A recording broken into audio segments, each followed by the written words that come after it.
Yo, yo, yo, yo, yo, yo, yo, yo, yo, yo, yo, yo, yo, yo, yo, yo, yo. What's happening? What's popping? What's going down, everybody? We are in this thing.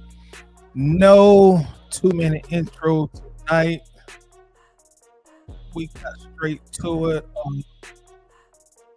Had some feedback coming in that we had to fix. But yeah, no intro tonight. We came straight into it, man. We ain't gonna keep y'all long here tonight. Man, Falcons lose once again. That now makes five straight losses. Five consecutive L's. As I was watching the game today, I was saying to myself, you know what? We better win this thing in regulation. Because if it goes into overtime, we're going to lose. We're going to lose. Not that I'm a pessimist, because by nature I am an optimist by nature, but I know this team. I know the Falcons, man. I know what's in their DNA. I know what's in their bloodline. Going into overtime at home, that had all the markings of a L. And that's exactly what we got. So I'm sitting here saying, like, okay, we gotta close this thing out. We gotta win this game right here in regulation. If we go to overtime, we in big trouble. And what do you know? We go to overtime and we lose. Typical Falcons, man. And this was the Panthers, man. This is a team that we have historically dominated. I don't remember when the year was exactly, but this is the first time they have swept us in a long time. And we came out, we had a good start coming out the gate. We looked good. First few drives, Penix looked a lot better today. He looked more poised and comfortable in the pocket. The defense came out playing fairly good. They were keeping points off the board.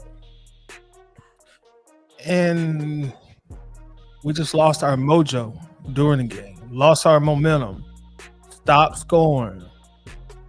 And we allowed Carolina just sit there hanging the game. Both quarterbacks got banged up. Michael Penix eventually left the game, I think, in the third quarter.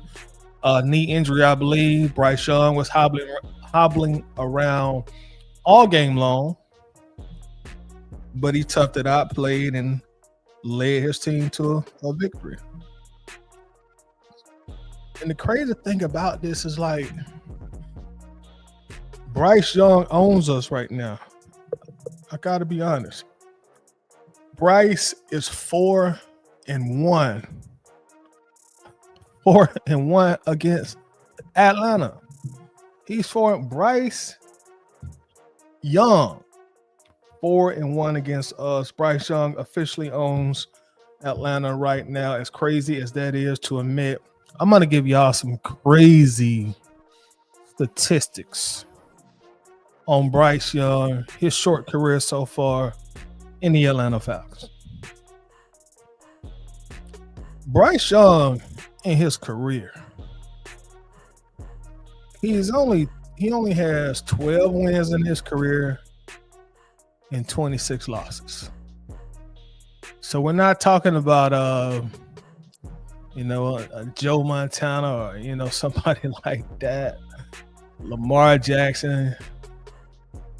He has 12 wins, 26 losses in his career. He is 4-1 against Atlanta. 33% of Bryce Young's NFL victories have came against Atlanta. A third of all his NFL victories have came against Atlanta. And what's crazy to me is, like, I'm not the one that's gonna sit here and just say, "Well, Bryce is trash. He ain't no good." But Bryce Young hadn't proved himself to be like some standout young talent in the league as of yet. I'm not saying that he can't eventually, get to that level, get to that tier. But when it comes to playing the Falcons, man, it looks like he turned into Patrick Mahomes. I'm talking about prime Patrick Mahomes. When Travis Kelce was still younger and Cheetah, Tyreek Hill was still on the team, and they were just running through the league. Like today, this cat had, well, first off, he completed 70% of his passes on us. This dude today threw 3 touchdown passes against us. 450 passing yards against us, completing 70% of his passes. And I'll be sitting there watching, like, what is up with Bryce Young and us? Like, why? How is this guy just dominating us like he dominated us? I don't get it. There was another quarterback at one point in time that roamed the NFC South who shall remain nameless, who used to get the best of us also. And I'm like, now we got to deal with this guy. But I don't know how this dude has turned to Atlanta's boogeyman. But he has. So we're now sitting at 3-7. For all intents and purposes, our season is pretty much over in terms of making the playoffs. There is no way I see us getting to the playoffs this year, so that's history. So we're gonna talk about it. We're gonna discuss it. Shout out to everybody coming in. Make sure that you do hit that like button for us. Shout out to everybody that's watching on Twitter also. And also shout out to anybody that's watching on Facebook. We don't stream on Facebook often. I mean, it's a rarity that we stream on Facebook, but we on Facebook tonight. So shout out to anybody that catch this on Facebook. Make sure y'all do hit that like button and that share button as well.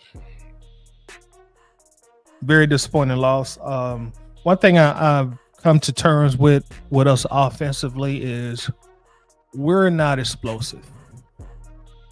We're not explosive. And that's really hurting his offense.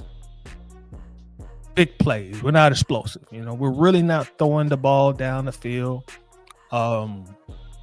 The explosive runs of Bijan Robinson that we enjoyed in the beginning of the year, those have subsided here in the middle of the season.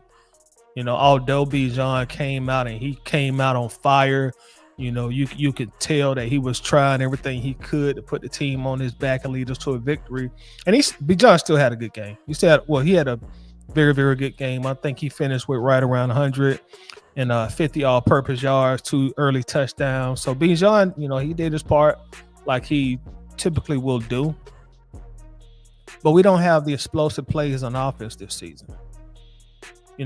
Last year, going back to the Kirk Cousins starting quarterback era of the Falcons, before he fell off the cliff, we had a lot of explosive plays.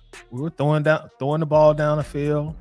I remember the Tampa game. We had the walk-off touchdown pass that went for a lot of yards. If memory serves me correctly, Kirk hit Cordero Hodge in the middle of the field, and he just took it to the house. We had the explosive plays going last year, but this year, we don't have a lot of explosive plays. And what's starting to happen for us offensively, like today, for example, we came out looking good, but once a defense makes adjustments to us, we start to struggle. And again, there's no explosive plays on our offense. And it's really starting to hinder what we can do on offense. That's why you don't see this team putting up more than 30 points. Hell, we barely will put up anything over 25 points. Just not a explosive offense this season. It's not. I think Penix came out and he looked better today before he went out with injury. I think he looked a lot more comfortable in the pocket. I think he looked a lot more poised in the pocket, and he was playing fairly good football, before he went out with the injury. So I think he was looking better today. No touchdown passes for him, which I was hoping that he would have got to kind of boost his confidence up a little bit after a rough week in the media. But the explosive plays are just not there. They're not. This offense has faltered most of the year. They have faced most of the criticism, from the media, from the fan base, from analysts and talk shows and podcasts, et cetera, rightfully so. Because for all intents and purposes, this offense has struggled quite a bit, and they failed to put points on the board. And that, at the end of the day, that's what football comes down to. Who's going to score the most points and who is not going to score the most points. And we're right there at the bottom of the league in the offensive points per game. So it goes without saying that it has been a struggle for this offense this season. We did put up 348 total yards of offense today, but we also gave up 486 total yards of offense today. So the offense has been a very glaring issue for this team essentially most of the year.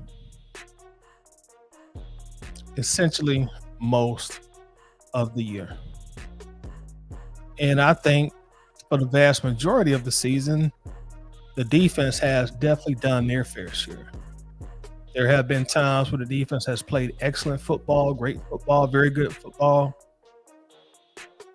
But I'm going to say this: these last two games, I don't think the defense has played very good football. Today, I don't think the defense played great or played very good.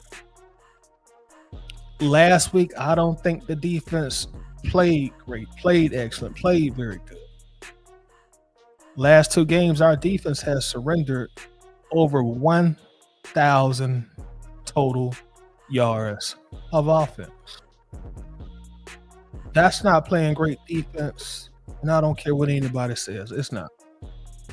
You give up over 1,000 yards to the opposing team in two games, that's not playing great defense. And I know people are going to say, well, hey, man, the offense, they keep getting a lot of 3-and-outs. They can't sustain drives, and, they keep coming off the field, which is true. Hey, I can't deny that. I can't debate that. All of that is factual. But this defense, I think the last three games has had the opportunity to actually close the game out, and we have not done that. Today, we had the opportunity to close the game out. I think Tampa got the ball with around a little bit over 2 minutes on the game clock, and they went right down the field and scored.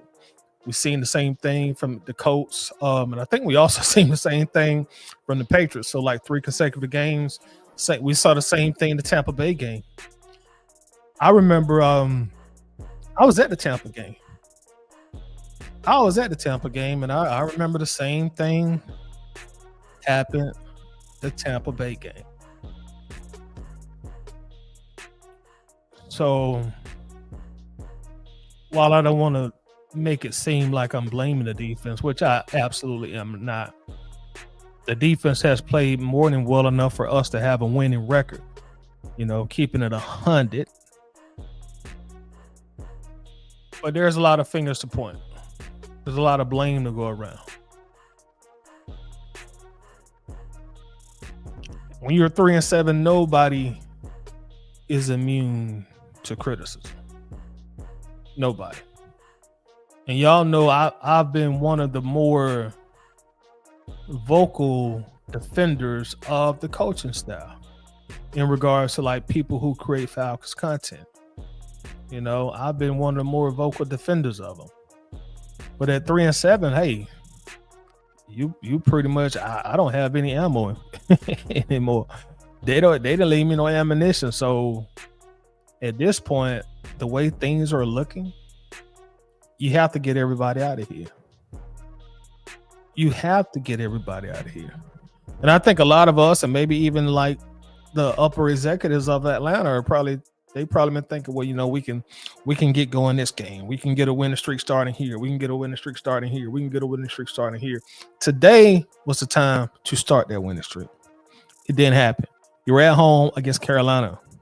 You lose. And I think the next game, who are we playing? New Orleans, in New Orleans. We all know that's not a gimme game, especially when you got to go in their crib and play. Because no matter their record or our record, y'all know how both teams treat that game. So their fans who have, you know, their fans are probably like a lot of our fans. They've watched their hand of the season like, hey, I'm through with the Saints this year. They ain't got it. I'm done going to games. They're going to show up for that game. Just like when New Orleans comes to Atlanta, a lot of our fans were like, man, I ain't been but one game this year, but I'm going to the New Orleans game. So their fans are going to show up and they're going to make it. They're going to do everything they can to make that a very hostile environment for the Falcons. How are we going to respond to it? How are we going to respond to it? But very, very disappointing season for Atlanta, man. It's just like I did not envision us being 3-7 at no point prior to the season starting.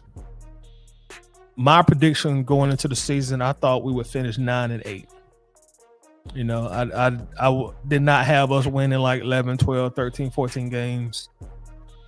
And if you follow me or watch some of the content the last few years, I never, from what I've seen, I haven't yet to, since I've been like doing YouTube, I'm normally, well, they'll be 7-10, they'll be 8-9. You know, I've never been the person to say, well, yeah, this is a 13-win team or this is a 12-win team, because I haven't seen it yet.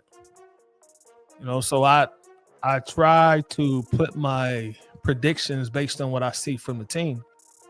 And I knew coming into it, if Michael Penix was going to be the starter, there was going to be some ups and downs with him, which is why I only had us winning 9 games. But we would be super lucky to get the 9 games right now. We'd be super lucky to get the 9 games right now. So just a bad season.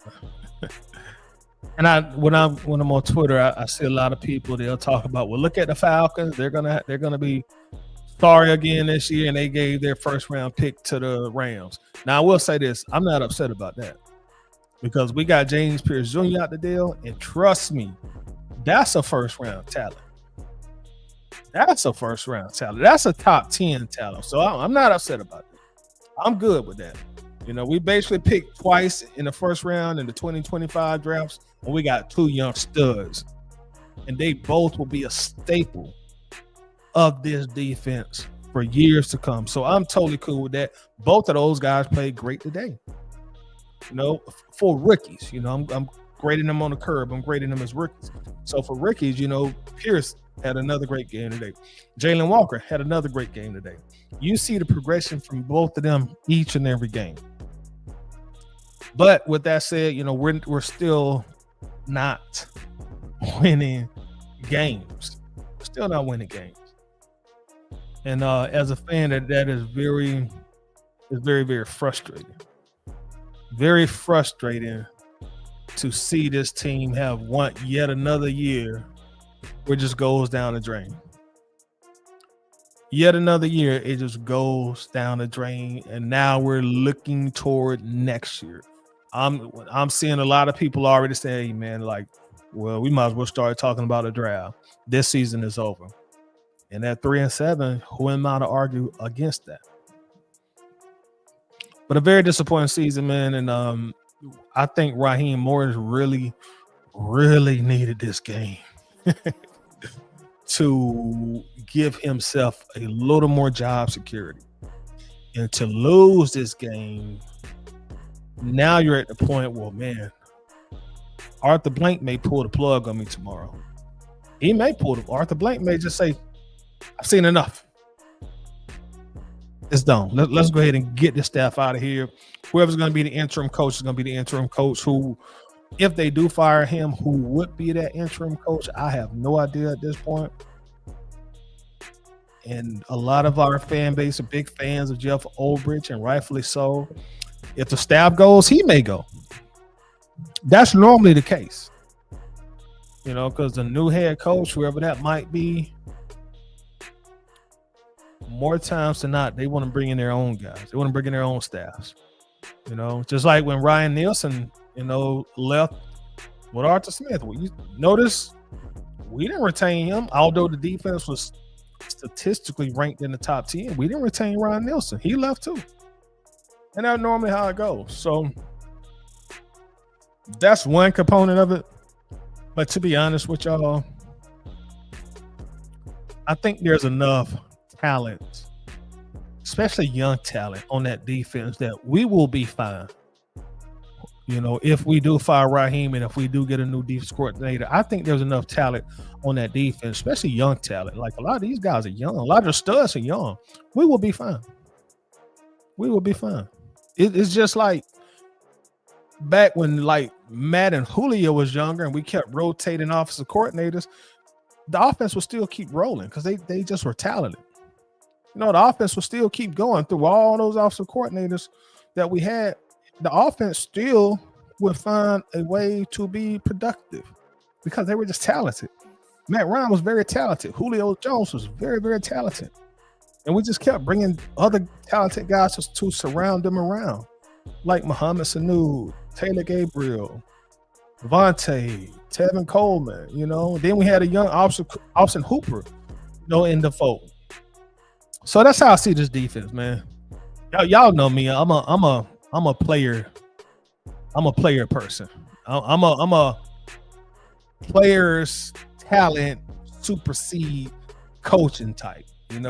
I would rather have a highly talented team personnel wise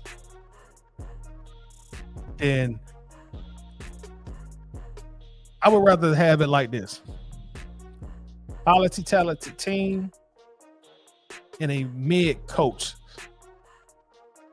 by perception than a great coach by perception and a team full of mid talent, if that makes any sense. I would rather have the talent there.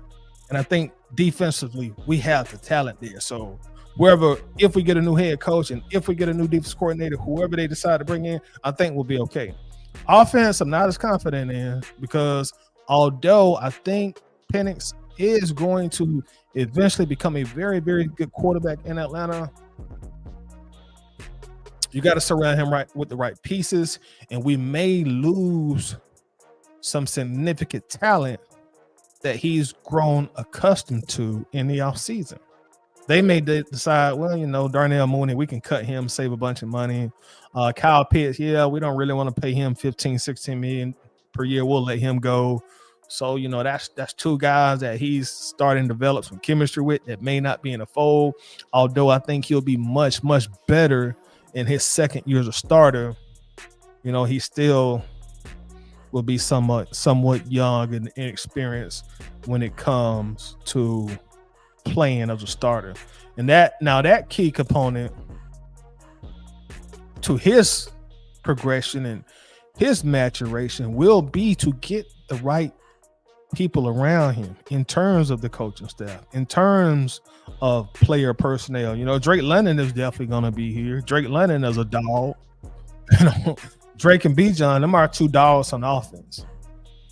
So for people who was saying or spreading the narrative that Drake London is not a number one receiver, you can't say that. Drake London is definitely a number one receiver, and I would argue with anybody, Drake London is a top 10 wide receiver in all of the NFL. But it's a disappointment, y'all. Like 3-7. I thought this team would be a lot more competitive than we have shown. And today to go out there and we just let Bryce Young like do what he wanted to do and do it how he wanted to do it. It's like, bro, this is Bryce Young. Like, how are we letting this guy do this to us? How are we letting Bryce Young do this? Bryce Young. And most Carolina Panthers that I know, they can't stand Bryce Young. They don't think he's good at all. They want a new quarterback. They don't like Bryce. And here we are. We got this guy looking like 1988 Joe Montana. I mean, just doing whatever he wants to do against us, how he wants to do it. And man, it's crazy frustrating. Crazy frustrating. Atlanta Falcons still have not learned how to win a game. They have not learned how to close a game. Offense has not learned how to close a game. Defense has not learned how to close a game. Offense gets to the point, there were periods in that Patriots game, the Colts game, also today's game, that the offense could have closed the game. Hey, let's just put some more points on the board. Give ourselves an extra insurance policy for when they make their run. They could have closed the game. Those same 3 games, the defense had an opportunity. Well, we'll close the game. The offense can't do it. We'll step up and close the game. They couldn't do it. So this team don't know how to win. They don't. Technically, the Falcons still do not know how to win games. Offense don't know how to close. Defense don't know how to close. And that could come from coaching. Although the current staff has only been here like a year and a half, so I guess we'll just continue to blame every coaching staff that has been through here the last 8 or 9 years and say nobody knows how to close a game, even though we can stretch it further than that. Because as great as guys like Matt and Julio were, they couldn't close big games either, obviously. So this is really like a franchise problem, it seems, and it's frustrating. I'm just ready for this franchise to flip the switch and start winning games, man. Like, come on. At this point, we're not even asking for a Super Bowl, although we all want one. Like, we just want to get in the playoffs, bro. Like, we just want to be one of these fan bases, in January that our team's still playing. When we see teams start to play in the snow and in the postseason, hey, man, we want to still be able to turn the TV on. Hey, we're in a wild card game, we're in a divisional game, we're in the conference championship game. We are tired of our season being over by Halloween or by Thanksgiving. It's very, very frustrating. As a big fan of this team. Very, very, very frustrating. So tomorrow morning, we could get an alert on our phones. Hey, Raheem Morris has been fired. And as I said already on a few shows on this channel, although I like the job that Terry Fontenot has done these last 2 seasons in the draft, I really like it. I think Terry has knocked the draft out the park the last 2 seasons. I really don't see how he would survive the coaching staff getting fired and him staying around. I don't see how he could survive that.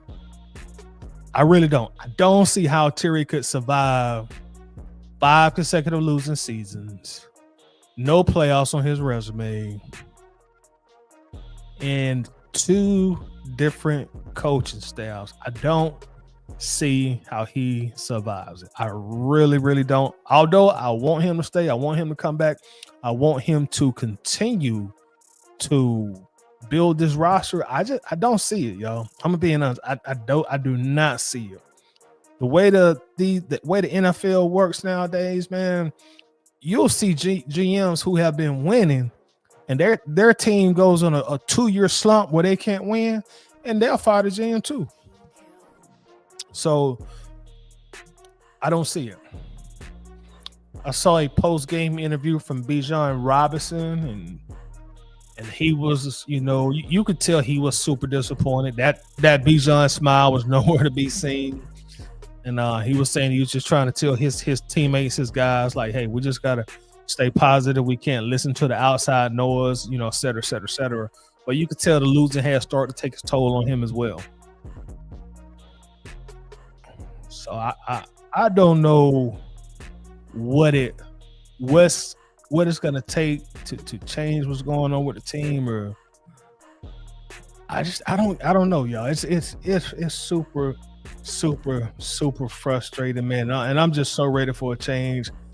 I don't know what to do.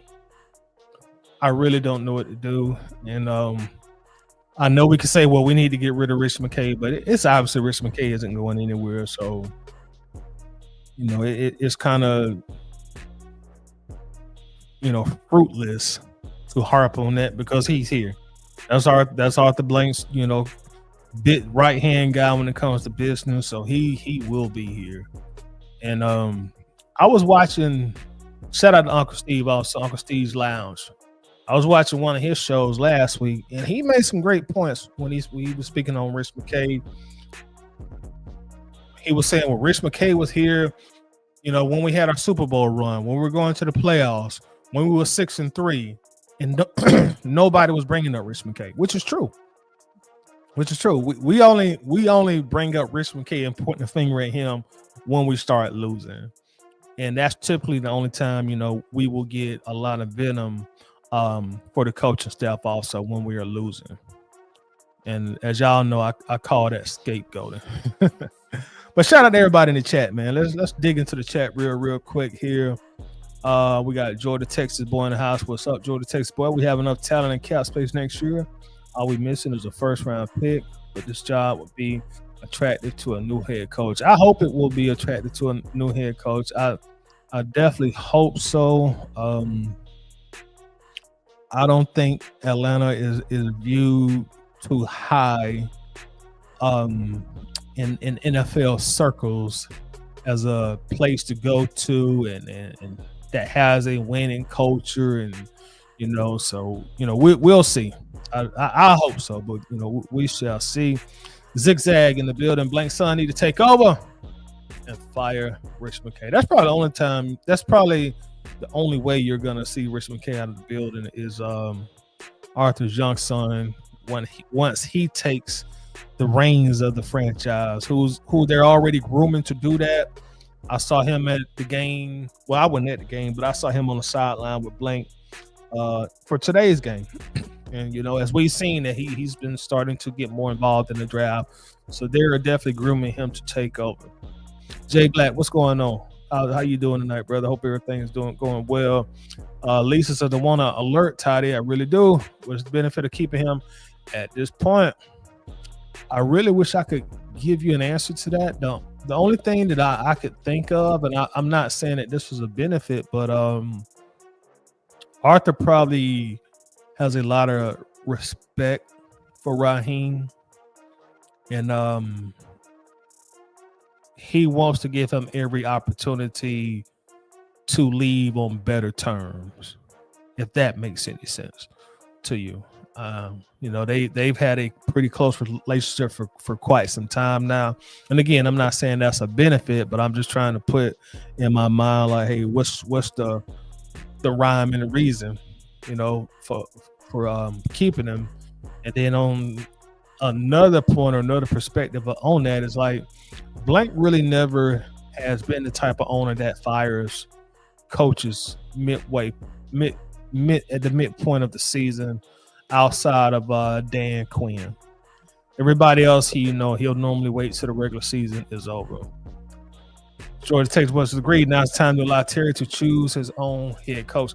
Now I'm gonna say this about that Georgia Texas boy, and this is not like directed at you, but I've seen that a lot when people talk. I don't really know where that comes from, to be honest with you, because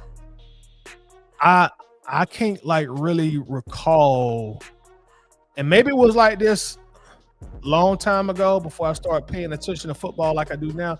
But I can't really recall a time where it was common practice that the general manager has hiring and firing powers to that extent, where the owner designates everything to the general manager and say, hey, okay, you can solely hire your coach. We won't get in the way. We have no input on that. You can fire the head coach. We won't get in the way. We have no input on that. The Falcons have never operated like that since I've been paying like close attention to them, or definitely since Arthur Blank has owned the team. There's never been a time where Blank told his general manager, whether that been Rich McKay, Fontenot, or Dimitrov, okay, you hire who you want to hire. I'm not gonna say that. From what I'm aware of, the extreme vast majority of the time, the general manager doesn't have sole autonomy to hire and fire. Now that may take place in a couple teams or a few teams that are ran a little differently. But the vast majority of NFL teams that I'm aware of, like, that's not solely up to the GM. If I'm wrong, let me know and enlighten me and educate me on that. Huckabuck 71 says, Raheem has lost his locker room, period. I think Raheem has lost a lot more in the locker room. I think he has lost a lot more than the locker room. Jay Black says, Terry just recently took over title. What I mean is that Rich McKay finally let him make decisions with the check. The past 2 years, Terry been rocking out. I agree. I totally agree, but I got to be honest, Jay Black, like, man, 5 years and no winning seasons. This year just looks horrible. I just don't see a situation with Terry Fontenot without any winning seasons on his resume would be here for a third coaching staff in 2 years. I just don't see how he survives it. And again, I'm not saying, hey, fire Fontenot. I'm just telling y'all, like, what I see happening. I would prefer to keep Terry here because I'm with you, Jay Black. I think last 2 years, man, we've had some great drafts.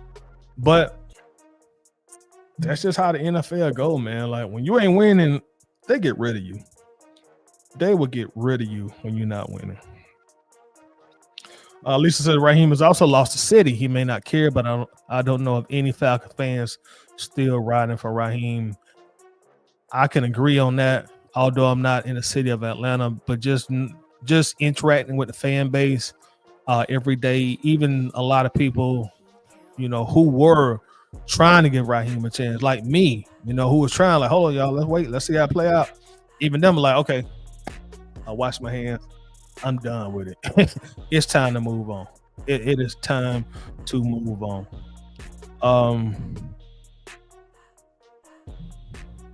Huckabuck says, I don't think Terry chose either of the last two head coaches, period. No, he didn't. I'll go ahead and tell you, he didn't. And that's what I was saying a moment ago. Like, I don't really know where that comes from. Like, y'all gotta tell me where that narrative is coming from. Like, the general manager just sits there and hires and fires head coaches. I'm not aware of that happening. I don't follow other NFL teams, obviously, as close as I follow the Falcons, but the Falcons have never operated like that with Blank as the owner. And I don't think most NFL teams operate like that. Maybe some of your legacy franchises, maybe, and maybe like a Steelers or Packers. I don't know. I'm just not aware of any teams where they just let the GM have total autonomy in hiring and firing. I think somewhere along the line, we grab that narrative and we just start running with it. But I don't know where that's coming from. I don't know where that's coming from. The research I've done on a lot of NFL teams, and you know what? Got to give Arthur Blank a little pass too, because I know one of my criticisms and a lot of other people's criticisms have been, well, the front office is too convoluted. You got too much going on. But a lot of NFL teams are structured like the Falcons.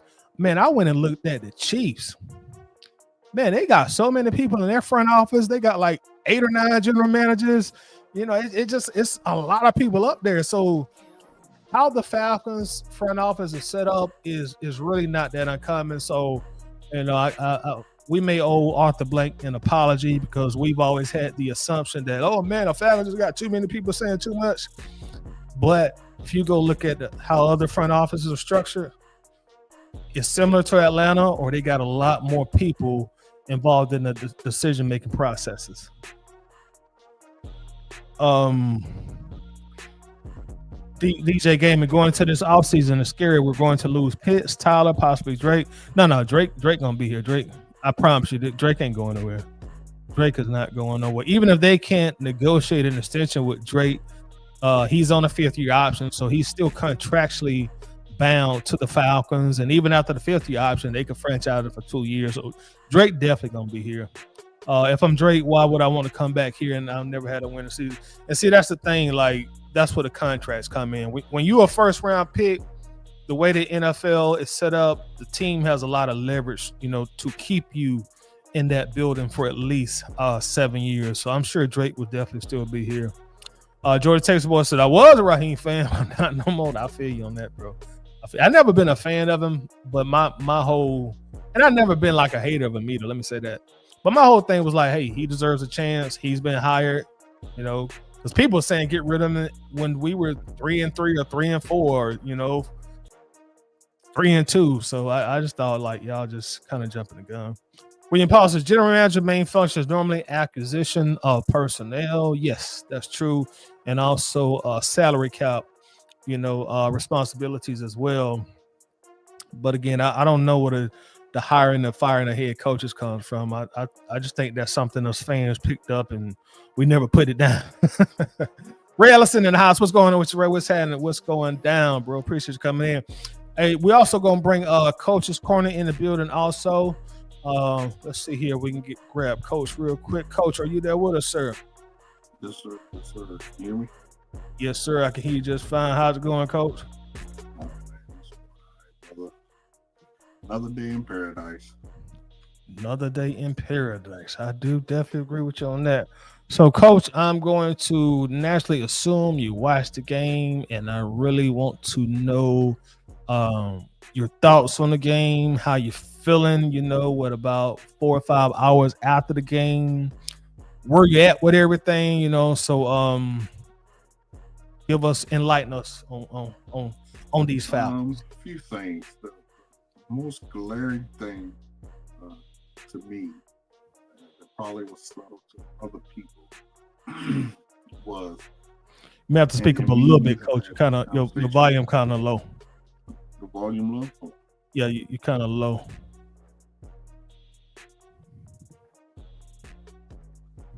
All right, what about now? That's a little bit better. Got this new mic. I just got to dial it up. But yeah, me and you have had this conversation, multiple times when it comes to Michael Penix. And one thing that really blew my mind was once Kurt got in the game, immediately, the very first play, he was under center. And I'm like, well, that really makes me think, what is the issue with Penix to where they do not want to put that? There has to be something. Because Kurt was under center multiple. I mean, like he really was just under center. He ran a couple plays out of the pistol, but he was under center running play actions. Like, what is going on right now? And then he goes to the sideline. I'm like, this is the difference between the two quarterbacks.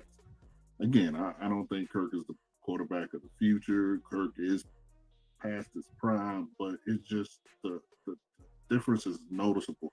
He goes to the sideline. First thing he do, he snaps his fingers at the QB coach to hand him the tablet, and him and the QB coach sit down and go over the plays.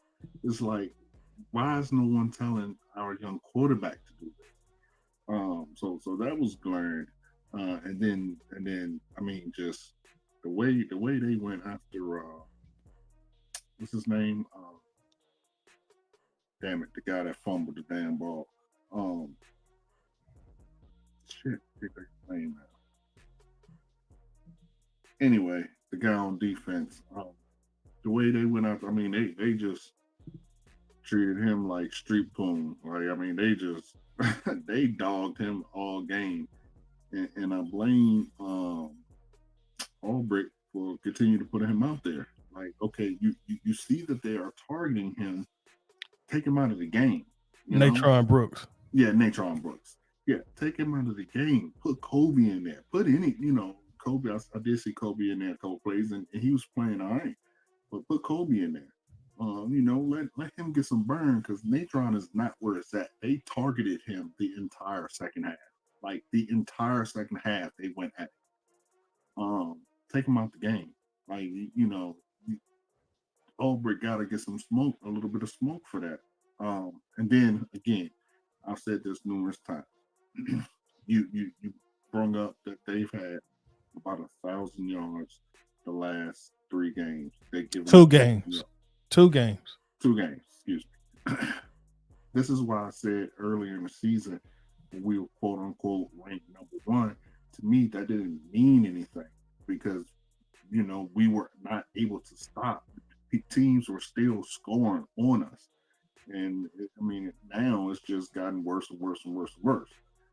And I understand a lot of that has to do with some of our best defensive players are hurt. But that's neither here nor there. I mean, you have to step up. No team in the NFL is injury free right now. It's when we came out at halftime and Brooks fumbled the ball, I knew at that exact moment, I said, we about to lose. And sure enough, we didn't score a single point. We scored 6 points via 2 field goals the entire second half. I mean, it's just the most fucking thing in the world to lose in the fashion that we be losing it. And like you, I'm in agreement. Changing the coach is not going to change the culture. You have to literally change the culture. Do something that is uncomfortable and that you have not done before in order if you want a change in result. Again, I'm not going to say no names, but I think you have to hire an established coach. I think that is the first and foremost thing you have to do. With that being said, if that is the route that the Falcons are going to go and should go, I think you have to allow Raheem to come back 1 more year. Like you, I think Arthur wants to fire him, but I'm telling you, the optics, the noise that he would hear, and which is sad because it has nothing to do with football. But if no one thinks that that there's not going to be an uproar, y'all just, I don't know what rock you're living on because I hear it now. You know what I mean? Oh, y'all want to fire him because this, that, and the third. No, we want to fire him because he sucks. You know what I mean? But if we're hearing it and seeing it, please believe he's hearing and seeing it. And I don't think he wants that, moniker put on him. Right or wrong, I just don't think I don't think Raheem's going to get fired this year for a multitude of reasons that don't have to do with football. So I think he'll be back next year, a short leash, or on a Dan Quinn leash, meaning if we lose, if we go 1-3, 1-4, first 5 games, he out of here. That's just my thoughts on the game. We looked good for up until halftime. And then we look good in spurts. Yeah. Then after halftime, we do what Falcons normally do, shit the bed. Yep. Yep. And we gonna stay on that. Let me catch up on some comments real quick. Lisa said this season feels worse to me because we're in the midst of 8 seasons of missing playoffs. It's a compound effect for me. And that is a profound comment because I think Lisa, most of all Falcons fans feel like that. Like if we had like 2 or 3 years in there when we were winning, then you can kind of let this slide off your back a little more easier. But like we're approaching 10 years of just failure, and it gets frustrating after so long. Got my guy Goat in the building. What's going on with your Goat? Says, damn, I just want it, need it. Damn. And that's Goat from Black Cat Panther Podcast. Y'all make sure if you're not already subscribed to them, which I do see a lot of Falcon fans over there, which is great. Make sure to subscribe to their podcast, man. That's one of the best podcasts you're going to find. They put out a lot of great content. And Goat is, one of the co-hosts of the show along with Q. Shout out to Q. But as I was saying earlier, a lot of Panthers fans, they don't like Bryce. They feel like he's trash, and Goat is one of those. And that's why it's so perplexing to me, like, and that's pretty much what Goat is saying,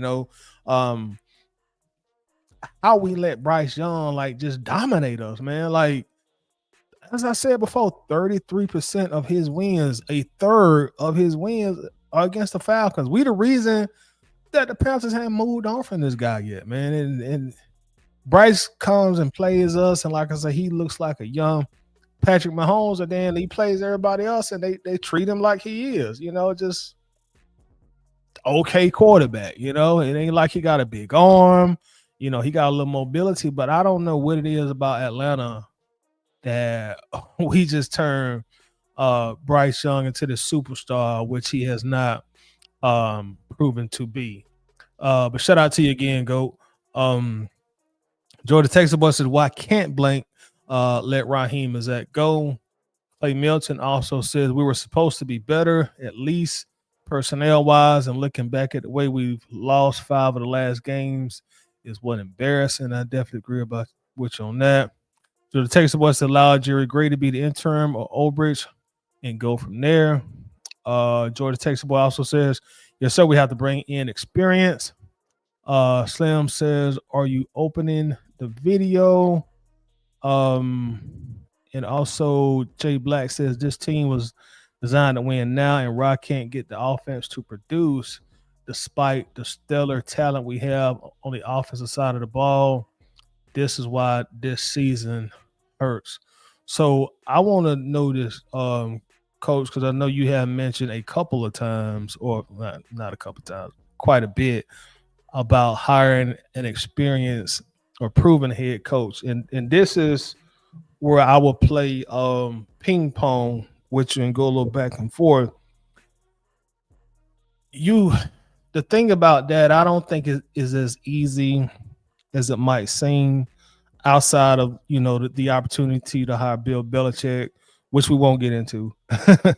But beyond that, unfortunately, I don't feel like Atlanta is a very attractive destination for like a top tier proven head coach. And unless for whatever reason they just want to come here. I know we had that rumor about if the Packers fire Matt LaFleur, he would want to come back to Atlanta. If the Packers fire Matt LaFleur, I think they're idiots, which I don't think their front office is. But if they are, they're true idiots.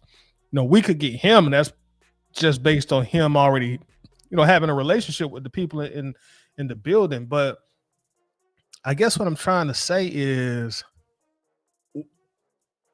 like you tell me a lot, take your fan cap off. Like, why would, outside of Belichick, why would a top proven coach look at the Falcons and say, that's where I want to go? I don't think it's as easy as we make it seem. So I want your input. Why would they look at Atlanta and say, yeah, that's where I want to coach it next year? Actually, I actually 100% agree with you, though. I think that is generally the thought process. I was having this, this back and forth with my co-host on our show. Atlanta is not New York. Atlanta's not Miami. Atlanta's not, LA.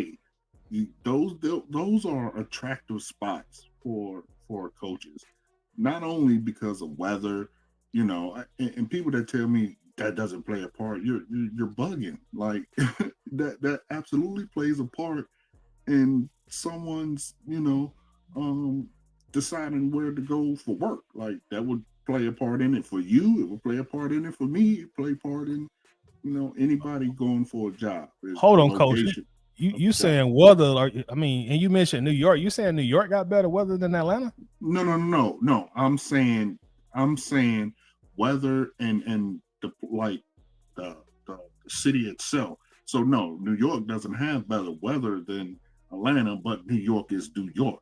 You know what I'm saying? Like the location, the city itself. So no, Atlanta is not going to be a very attractive place for a coach. That is again why I say you can't fire Raheem, because we already have a coach. Think about this: you fire Raheem this year, that will be coach number. We've had 7 coaches this century. Since 2000, we have had 7 coaches in 25 years. You fire Raheem this year, it'll be 8 coaches in 25 years. Well, 26 years next year. That shows coaching instability. So, although you can tell a coach, well, hey, he fired himself. Like, look at what he did. Yada yada. Yeah, that you can give them context, but just straight off the muscle, just looking at it. This is a franchise that has had 8 coaches within the last 26 years. The last 3 coaches, none of them have had over 4 years. That, to me, a coach of value is going to look at that and say, like, hell no, on top of the fact that it's in Atlanta and it's the Atlanta Falcons. I think in order to lure a coach of value, you have to mitigate as many issues as you can, because it's not a very attractive place. Because if it was attractive, people, you would have had multiple, coaches of value here, which again is a reason why I think it's so egregious to not hire one when you have the ability, whether you like him or not. When you have the ability to hire someone of value, you in my opinion, you gotta just take that shot. But I agree with you. It's not just as easy as, oh yeah, they go coach of value is gonna come here. If that was the case, they would have been here already. Yeah, and I think a lot of that is and you hit on it just a moment ago, is really the Falcons themselves. Is because if a coach feels like that they're going to, and like how we value our careers, if you feel like you're going to a stable place, good or great company, they have a strong history of success and taking care of their employees, pretty much like a top tier company. Like, you have an opportunity to work at Apple or Google. Hey, like, yeah, I'm going there, And of course, every NFL team ain't Apple or Google, but you have Apple and Google, and then you have like lower tier companies with a higher turnover rate. And unfortunately for us, Atlanta is a lower tier company with a high turnover rate. You just mentioned like all the coaches that we've had in a period of time that we had, and to let go of Raheem right now, that hey, he was only here 2 years, and then you got Art Smith, he was only here 3 years, and then Dan Quinn also falls. Even though Quinn went to the Super Bowl, you get to the point where you've had like 3 different head coaches in a 5 or 6 year period, and that just doesn't bode well for a proven head coach who has like 10. I don't know how many coaching vacancies will be available next year, but let's say if it's 7 or 8, everybody wants you to coach for them. So now you got your pick of the litter, and because I see this thing on Twitter all the time, like the Falcons they interviewed Harbaugh, Belichick, Verbal, and whoever else, and they chose Raheem. To me, that is so misleading and bullshit, because only one that wanted to come here was Belichick. Verbal and the Patriots, they both wanted each other. Everybody knew that Harbaugh was going to the Chargers. I mean, everybody knew that. So it's a lot of stuff that involves, you know, getting another coach here in Atlanta, and the type of coach um that you do get. But going past that a little bit, I'm interested to know, coach, like how do you think Penix played today after having a rough game last week against the Colts, and then you got all this controversy of him, crying in the press conference, and then the other statement that was made a day or two later about having no help. Like, how do you think he played today, although he didn't finish the game? I think he played. Um, I think he played mediocre. I mean, he wasn't bad. Again, my thing is I don't know I don't know if Penix is. I think Penix is a bad combination because he's not he hasn't been playing the best, but he's also not been put in the best position to play his best as well. Um, Again, it's just it's so night and day how Kirk Cousins, who you know damn near 20, then what is he, damn near 20 years younger, you know what I mean, like Kirk's 40, Penix is mid-20s, like that, like 12 years. the difference in how Kirk looked the moment he got in there. Again, we didn't do nothing. People dropped balls, penalties, a whole bunch of crap. But it just blew my mind the moment he got in. We went on the center. We started doing play action. Like, I'm not sure why Penix is not doing this. Like, I don't know what the issue is. But I will say this. I'm fooling myself to think, he's gonna hear this, but man, hey, you never know. But Penix, man, if you want to get to the next level, brother, you got to go to quarterback. You have to take it upon yourself um, to get better. Roddy said, and I've been saying this too. It ain't all on the coaches. You got to take it upon yourself to get better, man. And you got to go to quarterback camp. I seen a couple balls sail today um, that were a direct result of his footwork and his touch, which again has always been an issue. Um, but I mean, compared to what he's done like the last two games, I think he played pretty good, pretty decent, pretty average.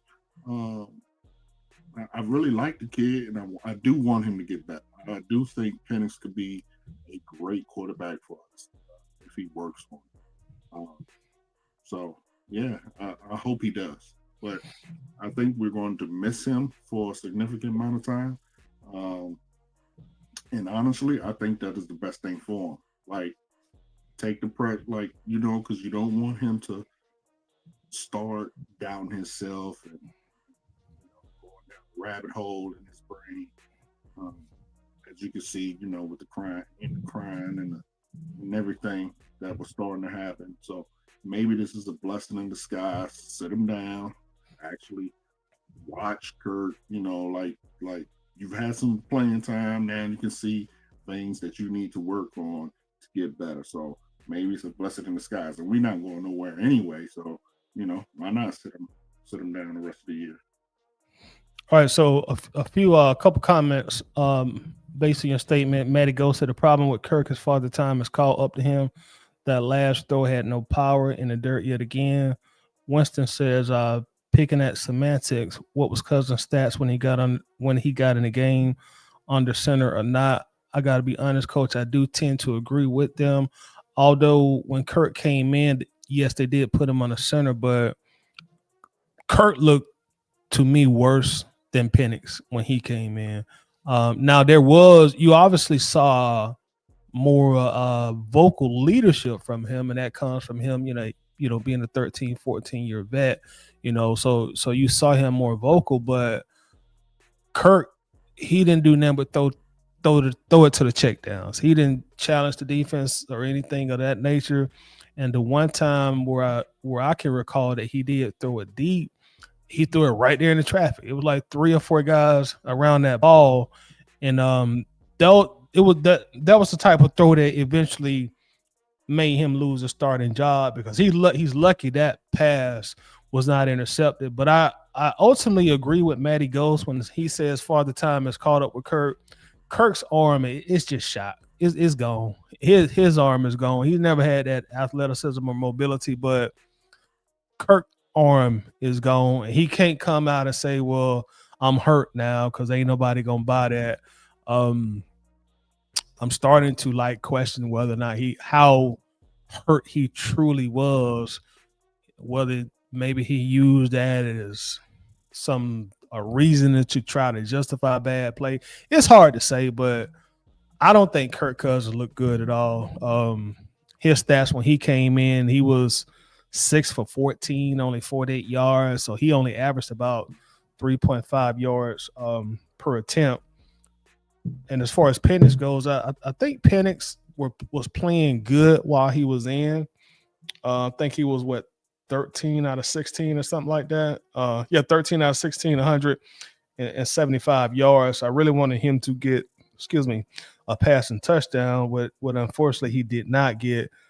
But I think he was doing fairly good because if you look at his yards per attempt, he was at 11 yards per attempt, which is excellent. But hopefully he isn't seriously hurt because he needs to continue to get every single rep that he possibly can. Well, let me be clear. I wasn't saying that to say that Kirk played good or anything like that. What I am saying is I want to know why when Kirk, and again, yeah, y'all are making valid points, but that just makes my point even more. Why is it that when Kirk comes in, like we run a different offense? I don't know if we don't run what we ran with Kirk in there because of limitations to Penix. Like there has to be something. There's no way Kirk gets in the game. And again, I agree with you. His arm is shot. Like he didn't look good. None of that. But he immediately comes in. We start immediately running play action. We go straight under center. Like all the things that the fans have been asking for all year, we do when Kirk gets in the game, but we don't do with our starting quarterback. That is my whole reason for bringing that up. I'm not saying Kirk played good or he's the future or anything like that. I want to know why is it that we don't do that with Penix? What someone has to answer that. Like I need someone to answer that for real. For real, for real. I really can't say I noticed that too when Penix got in. Excuse me, when Kirk Cousins got in the game, we immediately went on the center, and if I remember right, we ran a stretch run to I think the strong side. So yeah. I don't know if that and was then that. Right after that, a play action. Yeah, I don't know if that was Zach trying to be mysterious yet creative, trying to throw the defense off, and I don't know, maybe help Kirk in some way. I don't know if they feel like Kirk is a little bit better under center or maybe significantly better under center than Penix. And maybe they feel like, well, Penix hasn't got to that point in his career yet where he's actually good enough to trust him under center and run the plays we need to run under center. I really don't know. Maybe they'll ask Zach Robinson that in the press conference this week. But I definitely picked up on that. I'm not sure. Yeah, I mean, that's all I'm saying. You know, it just was. It just was. I was like, wow. Like I really was like, wait, what's going on right now? We're running play actions. We're on the center. Like, what's going on? All right, and we also we're gonna bring Slim on stage. Slim, how you doing tonight, brother? What's up, everybody? How you doing, man? Doing good, doing great. What about you? Man, I'm doing good, man. Hey, I'm enjoying today. I refuse to allow the Falcons to mess up my day. There you go. That's how you got to be. That's how you got to be. They already done messed up that season, so can't let them mess up all day. But Slim, tell us what you thought about watching your team squander yet another game, another opportunity to win the game before going to overtime that we feel to capitalize on from a defense perspective, and also Offensively, started off strong, but did what the Falcons normally do, start sputtering and could not keep up the momentum. So what's your hypotheses on how this played out? So I think this Carolina game sums up the whole Falcons season. If you look at it, they started out strong first half because the Falcons is always a one half team. They started out strong. Michael Penix playing good, getting his checks. He's doing good at the line, making his targets, making his reads. He only missed like two, three passes in the first half, and then right before the half, you miss a play. You miss a important play, which got them in the field goal range to kick a field goal. You knew that was going to come back and bite you, but then what got me was for some odd reason on defense, we're always in that position where we're fourth and fourth down where we have to make one stop to end the game, and we always miss it. And that same drive, that team, whoever we play, always drive down there and score. That's exactly what happened this time. That's exactly what happened last week. When we get teams, this is why the Falcons is such a bad team. Is that those type of plays? It doesn't matter how good you play throughout the whole game. When you get into that situation, you have to win it. There is no ifs and buts about it. You have to win those plays, and we somehow always lose that one down, and which causes us to end up losing the game.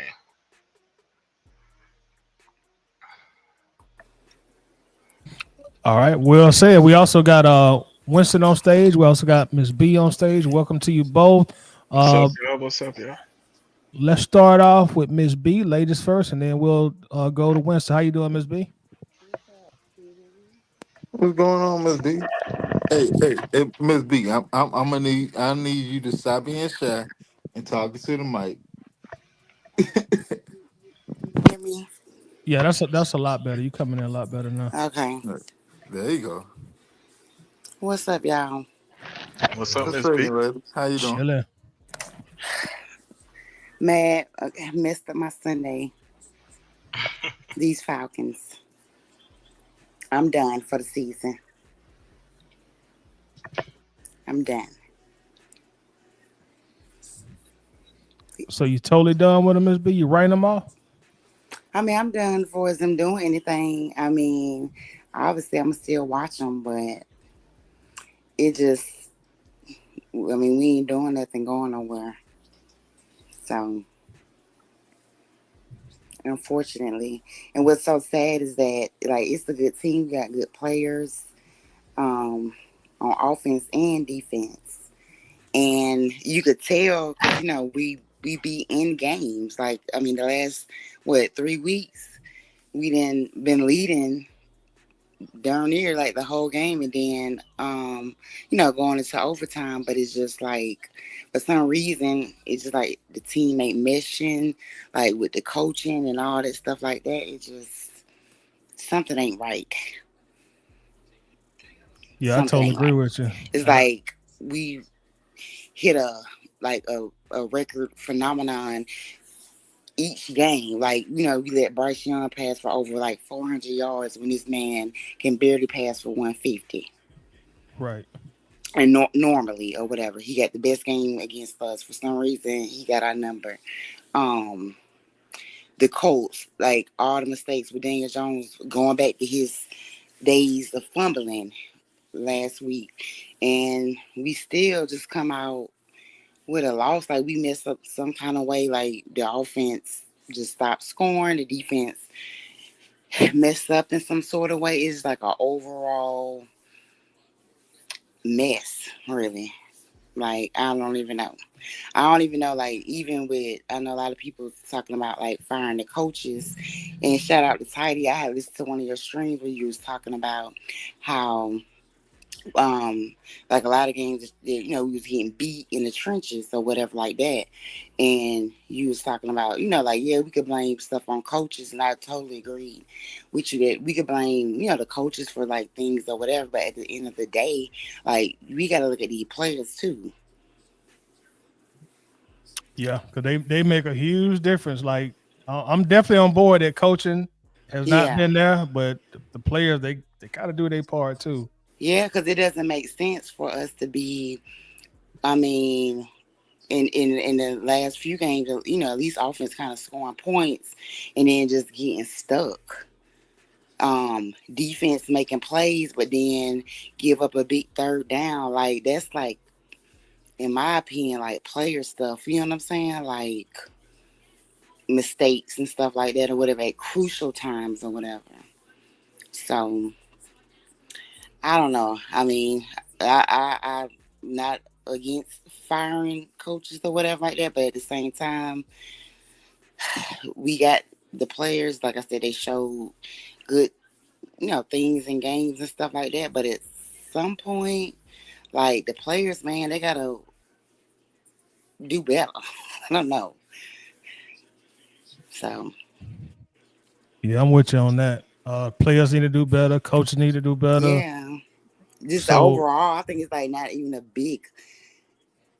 I think it's this all equal around for us blame. If you want to, like, I know everybody want to say blame this Rich McKay and all this stuff, which I don't be understanding that point, but blame all these different people. But I think it's just everybody to blame. I think it's just not meshing for some reason. right, right. Like we don't know how to close games. We don't know how to win. It's just it is frustrating, man, because Yeah, you can see some of the talent on this team, but when you at 3-7, your record is your record. right. All right, so we're gonna jump to Winston. Winston, let us know your thoughts on the game, my brother. Hey man, look. 1, 2, 3 until the 4. So and so is so gotta go. But what's going on, everybody on the panel?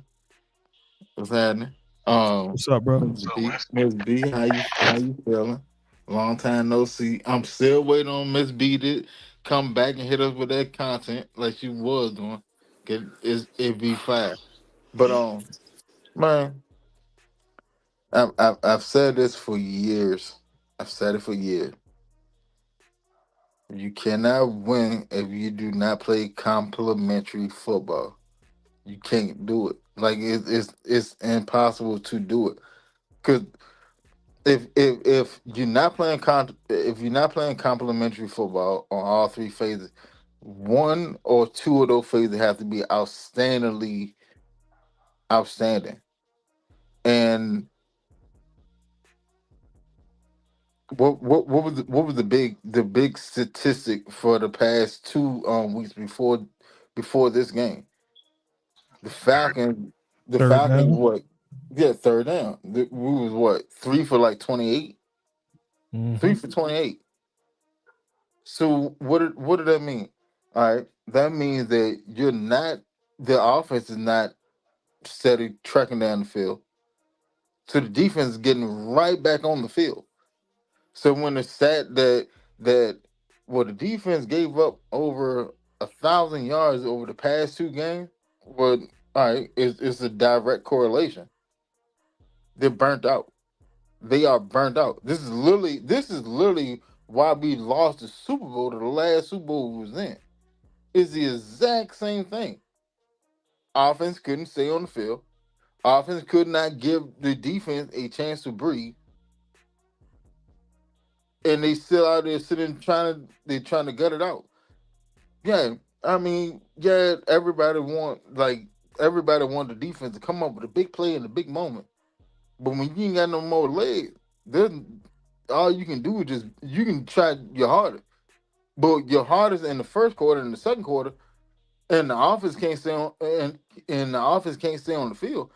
Your hardest in the first and second quarter is going to be entirely different than what it's going to be late in the third and in the fourth and in overtime. It's going to be entirely different. Why? Because you never got a chance to breathe. You can get a chance to breathe. See, like people look at like Baltimore Ravens defense when they won Super Bowl. Yeah, but that defense was scoring touchdowns. That's the difference between our defense. Our defense can be dominant. We don't score a defensive touchdown. So that's not helping the cause either. So now you're just stuck. Now you're just out there. And you're trying to make a play, trying to make a play, trying to make a play, trying to make a play, but what's going on? You're burnt out because the offense can't stay on the field. Like we literally sitting and talking about this. Like, all right, if you going to go play Tom Brady, what is your defensive philosophy? Well, your game plan philosophy should be what? Offense, control the pace of the game, keep Brady on the sideline. So we can't have the fandom spectrum on and be upset about what we're seeing when we should actually see what we're actually seeing. All right, so Offense not. Oh, go ahead. my bad, excuse me. All right, I do agree with you for the most part. This would be my only retort. And this is what we were saying on Facebook. It's just hard for me to excuse a defense giving up 1,000 yards over 2 game period. And another component I'll add to that, All right. like when our offense, like you said, we're not sustaining drives, we're not moving the chains, which I definitely agree with. That's obvious. But that means that their defense is doing something to stop our offense.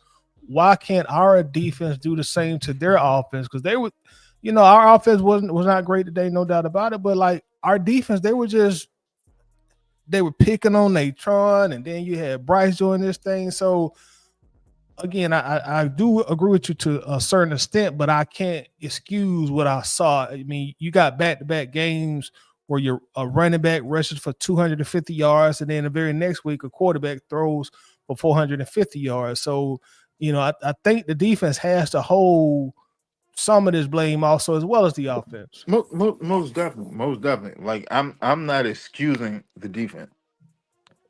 Now, if anybody hear me and they think like I'm just biased to defense, I am biased to defense because when I played football, I was a defensive player.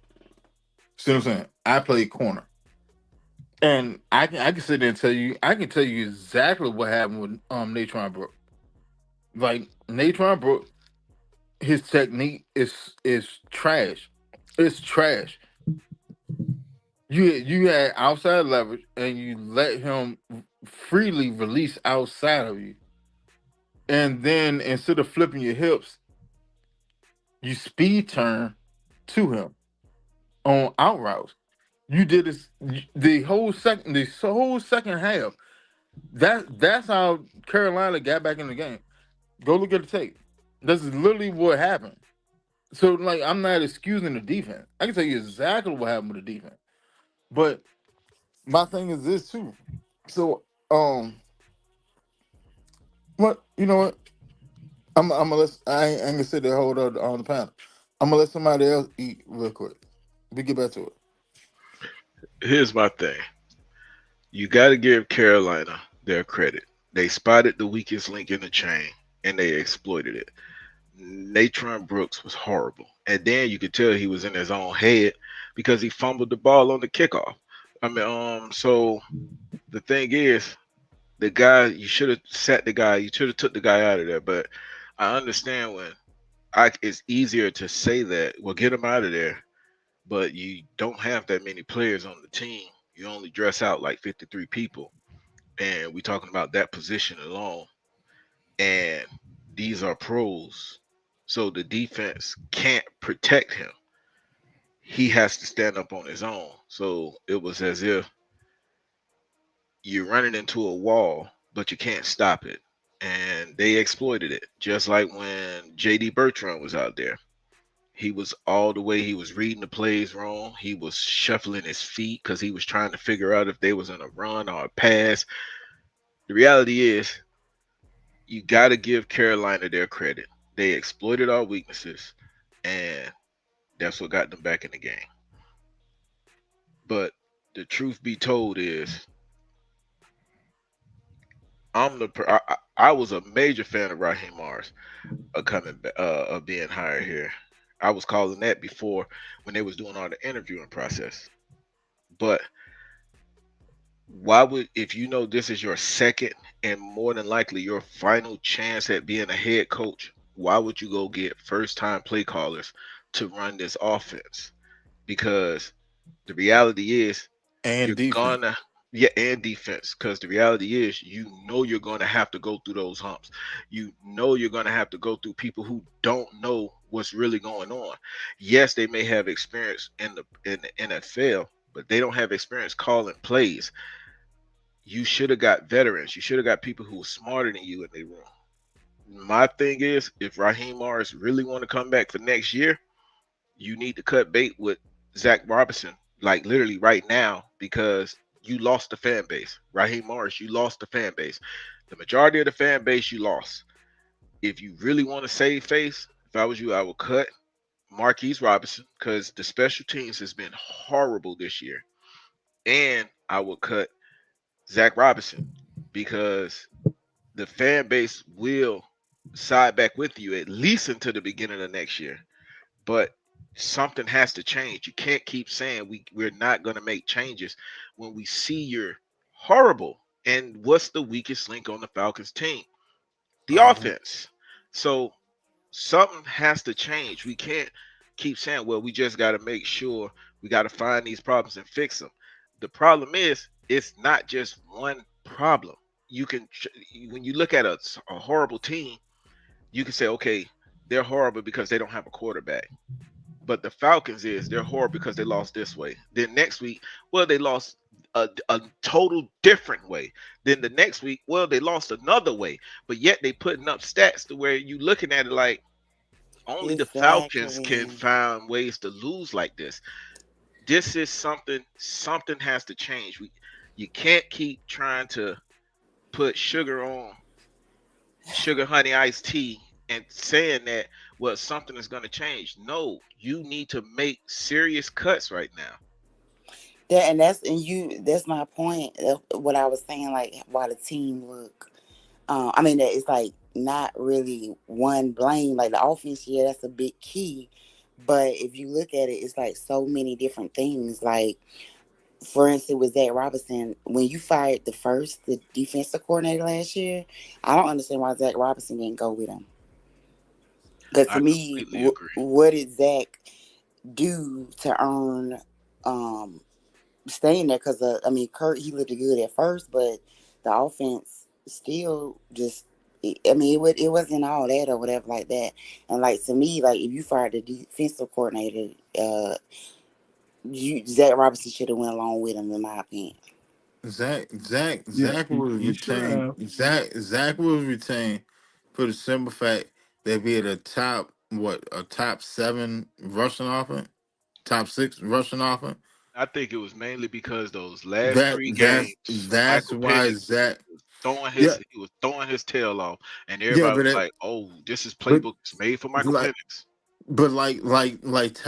Todd had been sitting there saying for the longest, and Todd, I'm gonna quote you on this because it's real rap. When Pennis came in last year, he didn't have any pressure. They literally said and said, "Hey, look, going out there, go do whatever you do. We gonna rock with you. You good? It's your show. Go get your feet wet. All right, that's cool. You got through 3 games. You got a W out of you. You got a taste of crunch time, and you had a whole shootout. Okay, cool. So now you come into this year. There's no quarterback competition. It's your show. And that pressure alone is entirely different. It's entirely different. When you are isolated to do something, and I'm relying on you to do something, for 17 games, for 17 weeks. And it's not like a menial task like be a gunner on kickoff. All you gotta do is just beat the person in front of you, get down there around the same time the ball get there. You ain't even gotta tackle somebody. If you do that, you 9 times out of 10, you don't even have to tackle somebody. But what I'm telling you to do is go play the hardest position in North American sports. And there's no lifeline for you. There's no life raft. I need you to go out there and go get it done. It's entirely different. And that's what's going on. And that's why Pennis was sitting there saying the things he said last week. Yep, that you hit it the nail on the head. That's exactly what all that stuff in both of them press conferences came last week. The pressure is way different, bro. Like It's different. when he was looking at his phone, like when he started them 3 games last year, even though he was only completing 58 of his passes, he ain't seen that but praise. Oh, you the man, Pennis and Future. Oh, you the man. You woo woo. Never praise. But now you looking at your phone. Oh, Pennis trash. He can't do this. He can't do that. And then now your teammates are treating you differently, which it probably has something to do with him saying, I don't have any help. It's like the whole dynamic is totally Change. different. Yes. Watch this. It's 6 people on the panel right now. One is Miss B. One of them is the lady, Miss B. All right. The dynamic of being a boyfriend compared to being a husband is entirely different. That's It's two different entirely scenarios. different. It's not, because when I become a husband, I take over everything. The responsibility, it starts and begins and ends with me. That depends on the And type of and that's the relationship you're same in. thing going on as Michael Penix being a starting franchise quarterback. It starts and ends with me. There's no getting around that. Now, do I think he can do it? Most definitely, most definitely. Do I think he's capable of doing it? Most definitely. He got the attributes. He has the attributes, and there are things that needs to be fixed with his game, and that's been going on since college. There are things that have to be fixed with his game, but the thing is this, and the most alarming thing, and this is why what when he said and made that statement earlier this week in his press conference. And I said this on the eye test. You can sit there and see that there is something going on, because when Michael Penix sat there and played his 3 games last year, when did you sit there and saw Michael Penix dirt a ball? You never saw him dirt a ball. This year, as the starting quarterback, he's damn near a lot that he's gonna dirt at least 2 balls a game. There's something going on, and either somebody's not coaching him up, or somebody's coaching him to do this. So what we're seeing basically, either he's on a 1 or 2 read and check down system, or somebody teach him 1 read dirt the ball. But It's that's one the of the two. but that's the bad. See, here's the thing. Each offensive formation has good and bad to it. When the Falcons run a pistol play action, you simulate it. What is a pistol? A pistol means you're trying to get the ball out quick. So that means you have to go through your reads quick. So you tend to read 1 and 2, and then you trying to hurry up and hitch the ball out or check it down. Correction, This that's is the not what the bad. pistol means. No, but I'm talking about if you look at the simulation of a pistol, that's what it is. Just like a shotgun, it takes time. But what I'm getting at is there's even what's his name? The guy who everybody was ragging on when he was calling the Falcons out on the sports Olave, whatever he was talking about. Yeah, He was Dan. saying, yeah, he was calling this stuff out from the Who? Dan beginning. Dan And Dan he even Orlovsky? came back. Yeah, and he even came back and said, when I called it out, people came at me. Because the reality is, This is the bad part of what a pistol offense is. If you look at statistics, most of the teams that run heavy pistol are losing. They're losing. But the teams that's lining up behind, under center, such as the Seahawks, who's doing like 70% on a lot of the teams who's doing the lining up on the center and stuff like that, those are the Slim, teams that's winning games. Slim, let me ask you this. Quick question. Go ahead.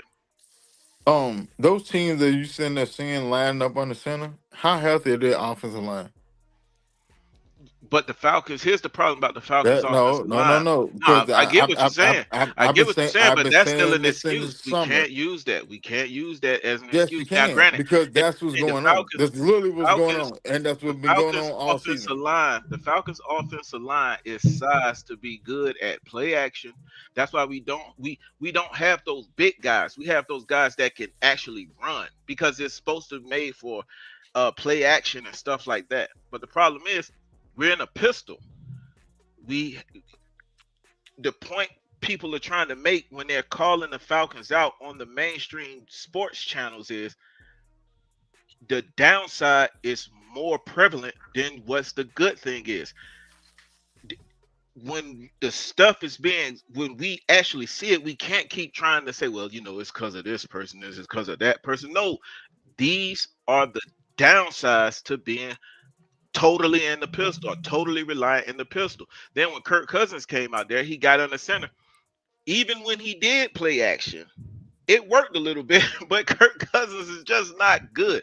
And the reality is, with Kirk Cousins, he doesn't want to be there. He felt like the Falcons turned their back on him. So I'm already getting paid by the Falcons. Why do I need to go out there and try to win a season for the Falcons? Because I get paid anyway. And not to mention, Kirk Cousins knows that they're not keeping him at the end of this season. So he looks as if he don't want to be out there. He played like if he doesn't want to be out there. Kirk Cousins, before the trade deadline, literally said and came out and said, I want a chance at a starting job somewhere. So nobody is going to give him that. He has an agent to tell him that.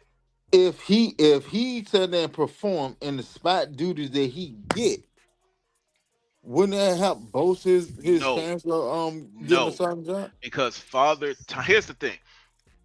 One, Kirk Cousins is not going to be a starter on any other team. One, because of his age, and the only reason why I'm using his age, one, is because he's old. You can't use his age. You can't say that. I'm talking about from a collective. I'm talking about from a collective standpoint. His age, time, he doesn't have an arm. I got two quarterbacks. I got two quarterbacks today that was 40 years old starting today. I had a Joe Flacco and an Aaron Rodgers. He's a backup. Aaron Rodgers is different. No. Start for the Bengals. He's starting for the Bengals right now. But he's not there long. Only reason why he's. I think what he's saying is Joe Flacco is not the penciled in starter. He's technically the backup. He's just somebody there. He is technically the backup, but he's just somebody there. And that's what Kirk Cousins is going to be. He's going to be just that person. They literally traded to go get Flacco to start for them, though. Let's not negate that. But he's not the starter though. Flacco was because Flacco was the starter in Cleveland. He was the starter in Cleveland, and then they traded. Cincinnati said and traded for Flacco for him to be the starter in Cincinnati. All right, question, Winston. How long did he last as a starter in Cleveland? How many games? A year. What, 3, 4? Yeah, I think that's the point. Slim, I think that's a week or two after. I think the point what Slim is trying to say is at that age, unless you're an Aaron Rodgers or a Tom Brady, you've always been elite in your career. So you can transition into your 40s and still be a starter. And it's only one of those in the NFL right now. His name is Aaron Rodgers. I think what Slim is saying is for the rest of his career, he's just going to be a spot guy. Hey, if this starter go down, I can step in. That's how Flacco got back into the league. I think he was retired at one point and people started getting hurt. Okay, I can step in. I still want to play. What I'm trying to say is hold on, give me a second. What I'm trying to say is I don't think Kirk Cousins, and I think probably what Slim is trying to say is Kirk Cousins is never going to sign another starting quarterback contract like he got with Atlanta. Those days are over. Yeah, and then Joe Flacco got benched just last week, and then he said, "I'm thinking about retiring at the end of this year." So the thing, and just Tidy just said, he perfect. Hold on. You said Flacco got benched last week. They benched Flacco, and he made a statement saying he's thinking about calling it quits at the end of this year. Cincinnati benched Flacco. Who? When Cincinnati was losing, they sat him down. Because they was losing. That's not a benching. Different. That's a benching. That's a bench. That's two entirely different things. That's a bench. You an old ass quarterback. I'm not gonna sit there if we losing and we ain't got a chance to get back in the game. I'm not gonna keep you out there Do you to get think your that? head butted. Do you think they're keeping Flacco there because he's trying to save their season? Yeah, because in all actuality, now because of what Flacco's doing, they almost in the same almost on the same level as the Ravens. Before then, when they had Browning, they had fell to the bottom The of their division. Flacco's just lost today, 12-34 by the Pittsburgh Steelers. They're He three and went one. seven. He went 1-1 with them boys. So don't negate that. Do y'all know what Joe Flacco make? This is the point I'm making. He makes chump He make a change. penny. Yeah, he make He, a penny. yeah, he making $4 million a year. Yeah, he make a penny. Yeah, that's not like what teams are gonna pay like somebody who they perceive as a franchise quarterback. I'm not sitting there saying that a 40-year-old quarterback is going to be your franchise quarterback. Like the probability of that is Under 9. 0.5 to 10. Like that's a dub. It's 9 times 10 is not gonna happen. What I'm sitting there saying is that Kirk Cousins, a quarterback that's younger than me, he still have a chance of it. Why? Because Russell Wilson around our age too.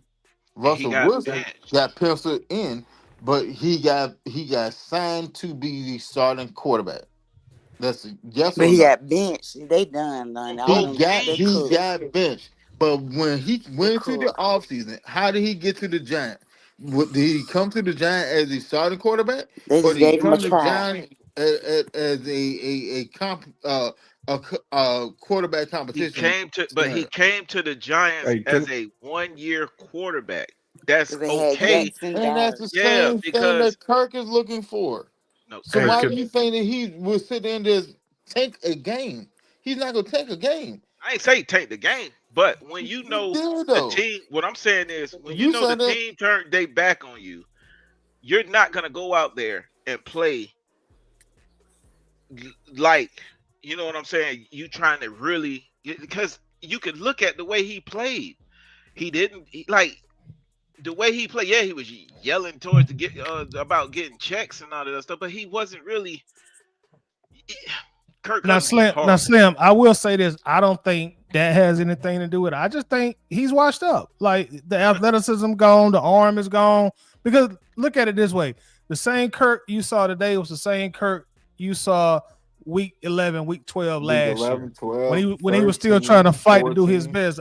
I just think his and that's the It's thing about gone. Father Time, man. When Father Time pop up, it's like he just come out of nowhere. Y'all remember Matt Ryan went from Matt Ryan's still really good at his age. You know, Matt was talking about I want to play them up till I'm 40 years old. Y'all remember he was saying that, and then all of a sudden one day you woke up like, damn, Matt Ryan ain't got it no more.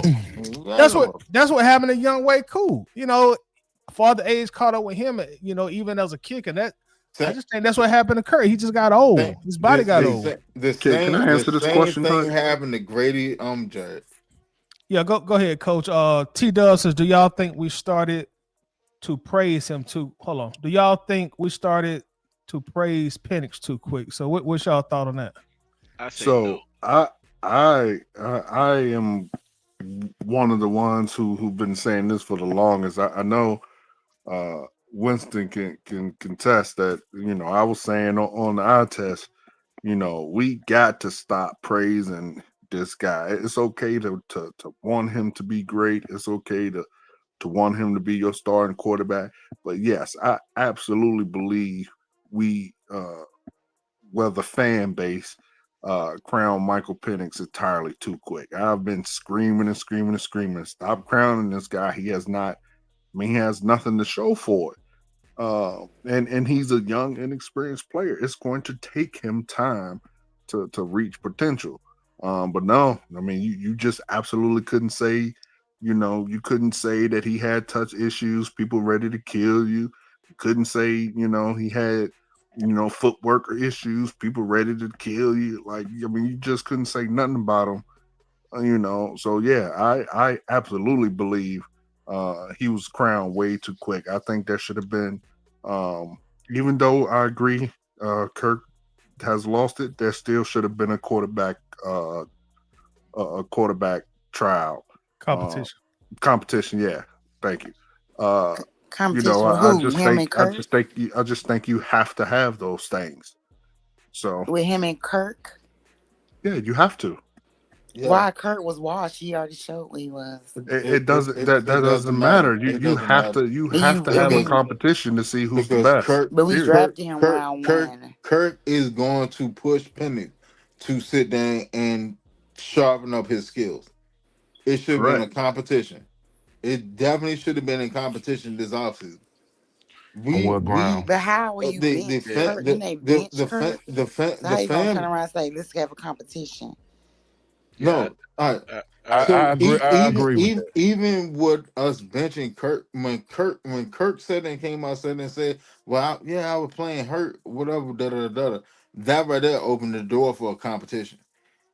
The coaching staff chose not to go along that path. But I said and said this when I went to the when we played the Commanders last year because I went to the game. You could literally sit there and see it. You could see that his arm was gone. Now the question would have been, all right, do you want a a a big arm quarterback that's able to make all the throws on the field, but cannot recognize all the throws on the field? Or do I want this high IQ quarterback that can keep everything rolling, chugging down the road? But we got Because like that like that's literally what Brady did.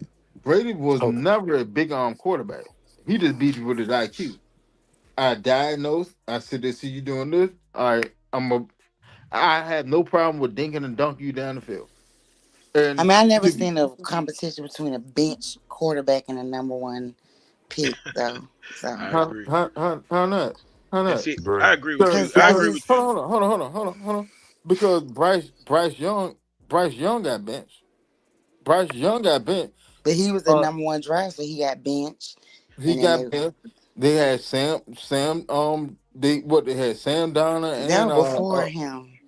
It no actually happens But more no often than not. Sam Donner was that there wasn't the a year he was there. quarterback that wasn't a competition. That wasn't a quarterback competition. They benched Bryce Young because Bryce Young was mentally getting checked out and they just wanted Hmm. him Hmm. to get Hmm. back into the game. And But then the reason why you that don't off here's season after there's a that they had difference. a No, but quarterback competition but with between he him was and going to Andy Dalton. automatically win. He was going to automatically win. Here's the reason why you don't have a quarterback competition with Kirk Cousins and a Michael Penix. One, you already said the game plan. Kirk Cousins was supposed to be here for 2 years, and then you was going to automatically switch over to Michael Penix. You drafted Michael Penix in the first to take the rings, and the thing is, Kirk Cousins started going downhill, and the Falcons was already in a position to make the playoffs. And Kirk Cousins was on a 4 game losing streak and he couldn't get the arms, he couldn't throw the ball. You was forced to bench him for Michael Penix. You couldn't have a quarterback controversy. And the thing about that is you paid Kirk Cousins all that money. So if you was going to bench him, you have to stick with whoever that first round draft pick you had. You couldn't say, well, I'm gonna go ahead and bench Kirk Cousins, but then I'm gonna come back to him. You can't do that because you already told him, look, we're gonna go ahead and move on. So the reality is, it's not like you have two equal playing fields right here. It's not. This is a business on the other end. So when you decided to move on from Kirk Cousins, who was making that money, you have to stick with that. This is why when at the end of that game, they asked Raheem, "Are you planning on having a quarterback?" He said, "No, I'm not. I'm gonna stick with what I got. I'm gonna keep it moving because that's the right answer. You have to just keep moving with It's Michael not. Penix." It's No, Yeah, not. no, to me, that's if that's you, the point. It's not. You should All have right. never All right. said that. You should have had a quarterback. but to me, if Ask. you Hold bench on. Hold a on. Hold on. player Ask and you Russell got a Wilson. first round Ask draft pick, Russell why Wilson would how you? his career started. Ask Russell Wilson how his career started. Then Yeah, go he was go. drafted Then at the same time. okay. No, they just paid Matt Flynn $80 million to come in to be the starting quarterback in Seattle. They drafted Russell Wilson. Russell Wilson beat him out in a competition in training camp. Russell Wilson I was don't No, he look the drafted in that's money. the different. third round. The That's a I That's don't that's care. difference. The It That's money, does different. matter. It does that's matter. the different. money to me does not matter. To you, Put it the doesn't. best player on the field. That Point blank. Period. But that Money has nothing to do with it. that's a little different dynamic though, because you got to consider the fact we gave Kirk the money to be the starting quarterback. He lost his job in season, and then we immediately went to an off season. And during that time, that's when they named Penix the starter. So I get what you're saying about Russell Wilson, but that situation is vastly different than what we saw in Atlanta.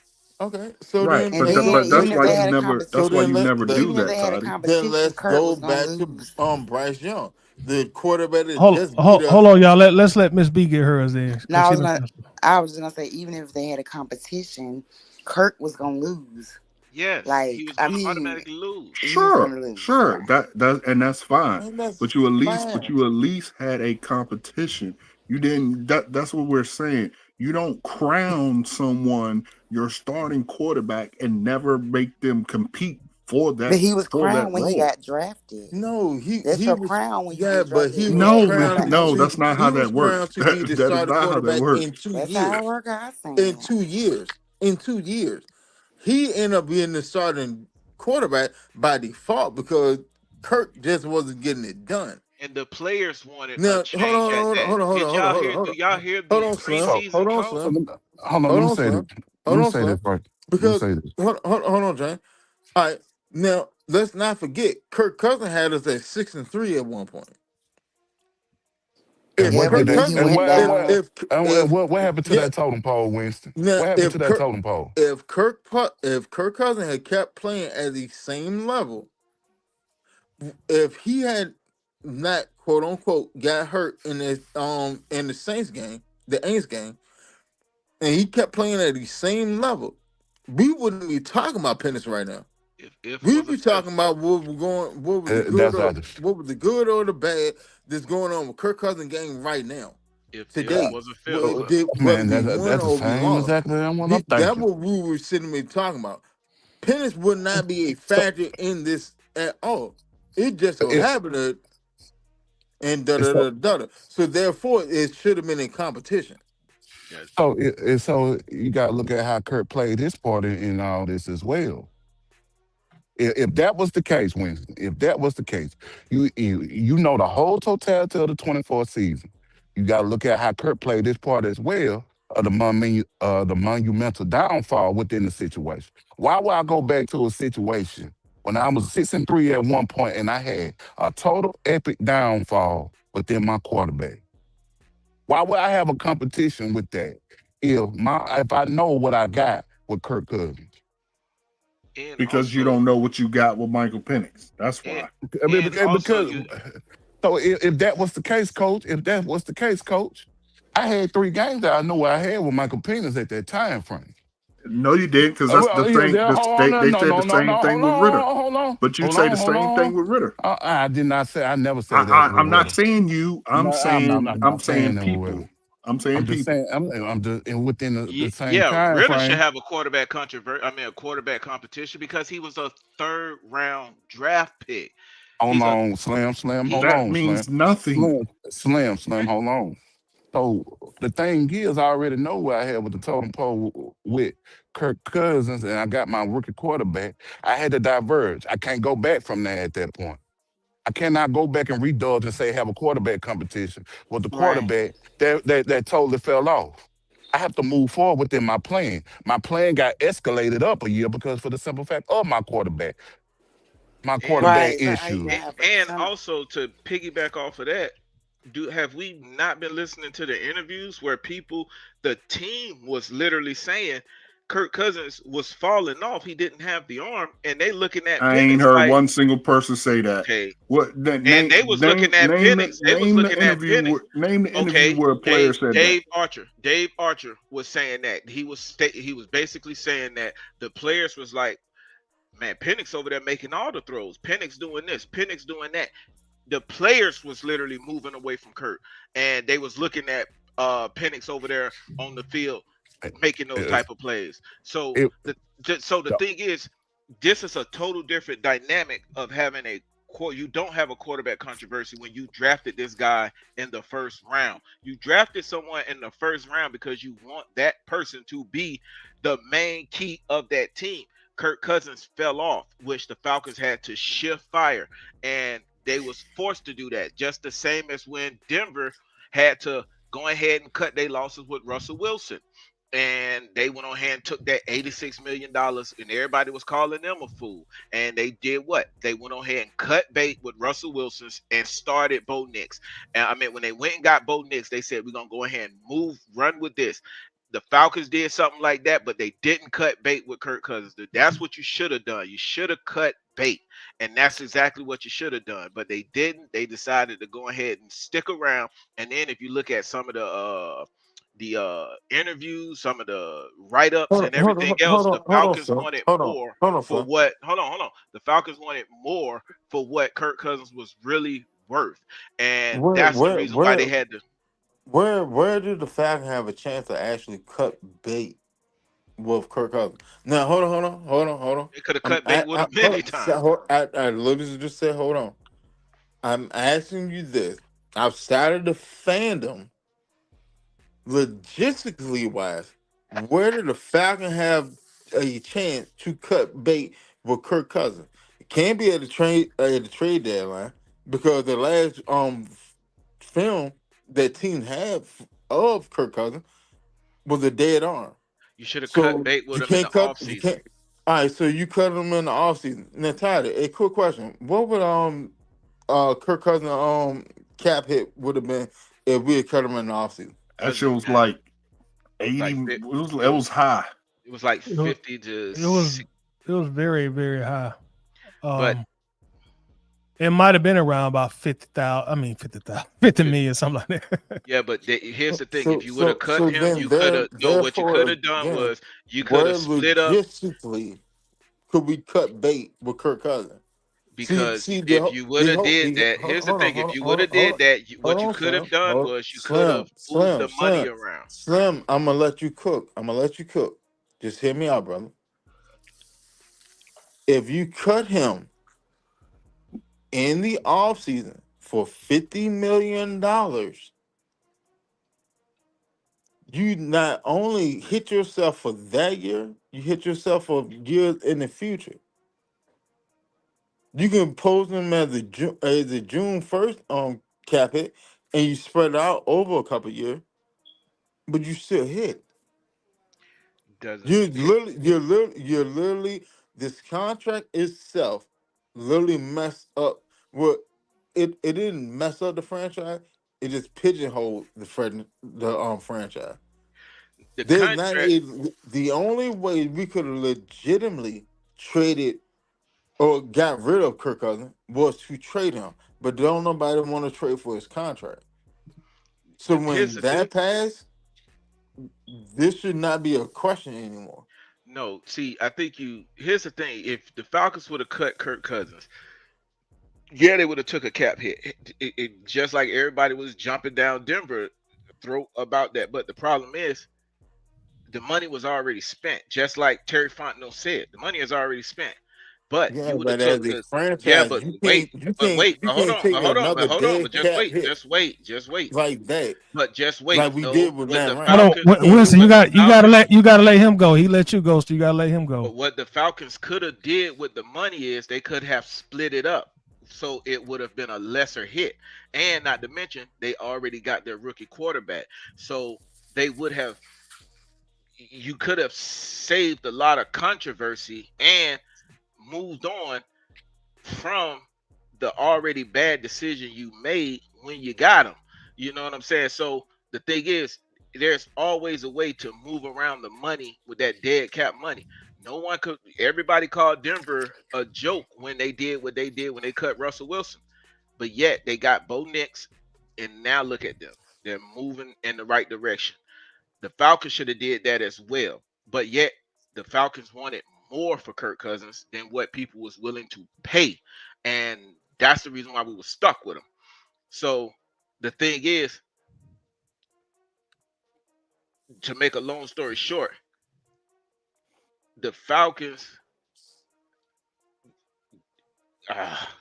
I lost. Oh my God! See, they pissed me off so much, but when it comes to the money stuff, but you don't have a quarterback controversy with a person like a Kirk Cousins when you know he's about to be out the door and your future franchise quarterback. You don't do that because if it was somebody like a Desmond Ritter where you drafted him in the third round or you drafted him in the fourth round, yes, they have to prove that they need to be the starter. But when you drafted this person in the first round, you're stuck with him for at least 3 years, 3 to 4 years. So you're not making a quarterback controversy. No one does that. Nobody does that. You're gonna stick with that guy. You're gonna stick with him because you're saying that's your future.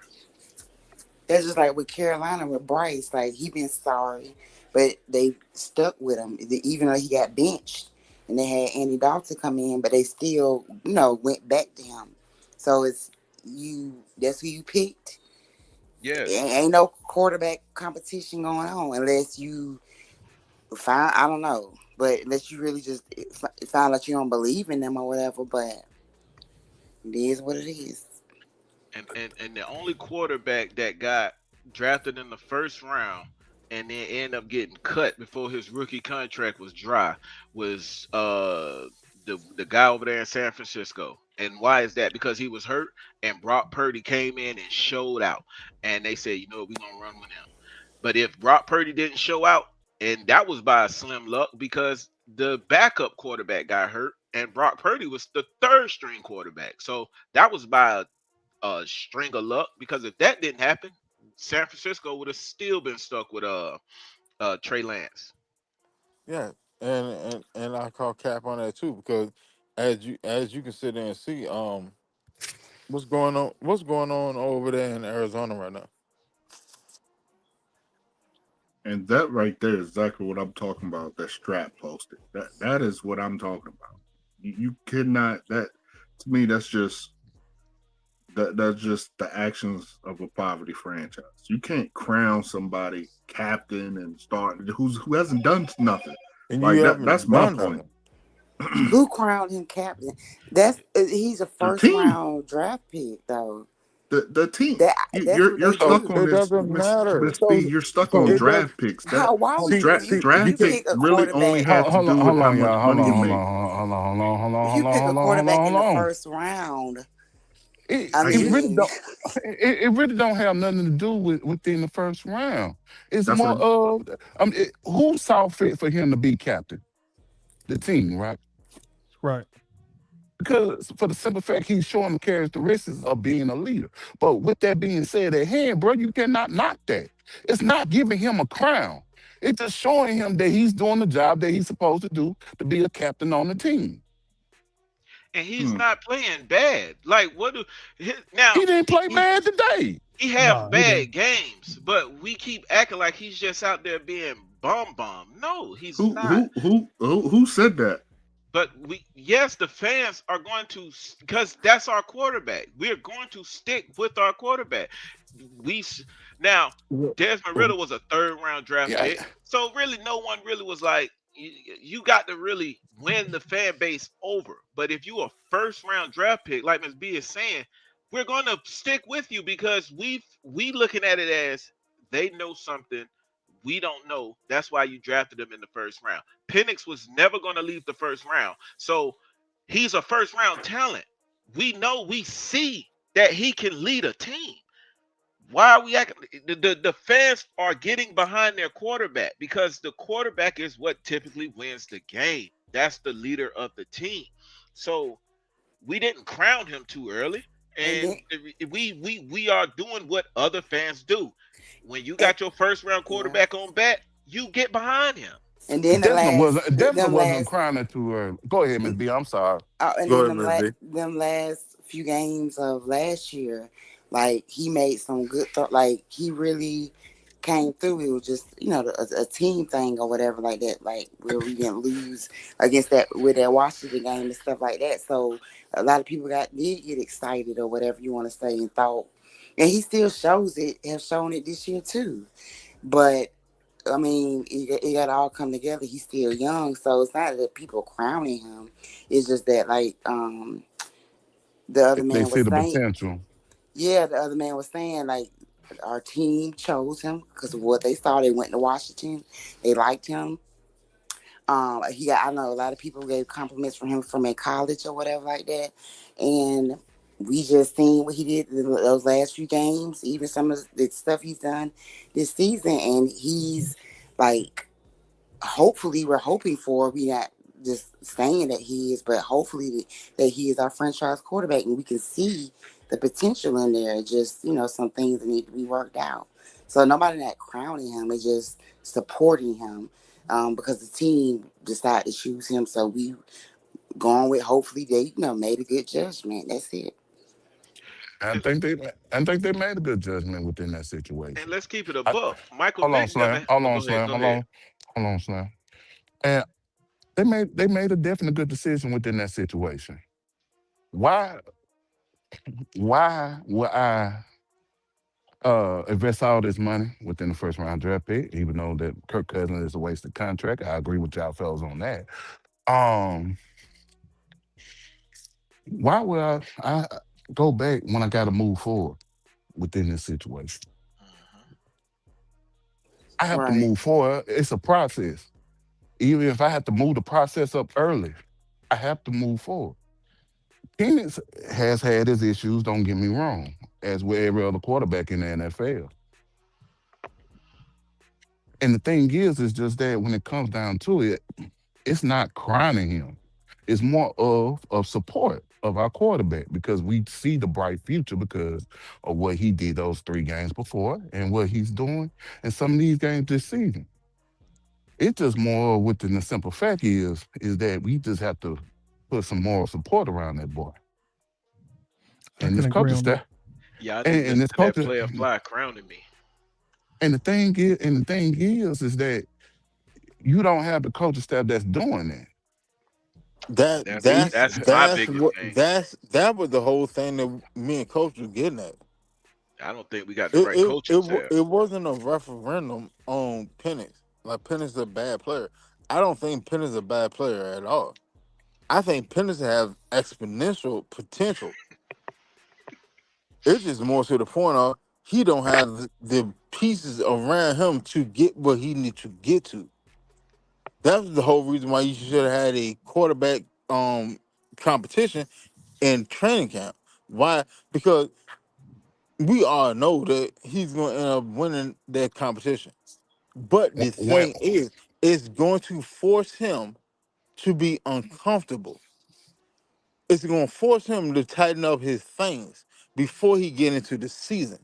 See, that's the same thing we went through with Matt as Ryan. a, Matt I'm Ryan never had no Matt Ryan entire career. Matt Ryan never had nobody to sit there and force him to get better.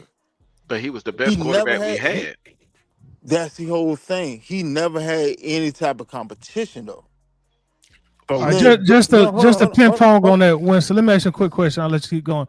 Do you want your eighth overall pick in his first year starting to be uncomfortable, or do you want to put him in a position where he feels like he feels embraced.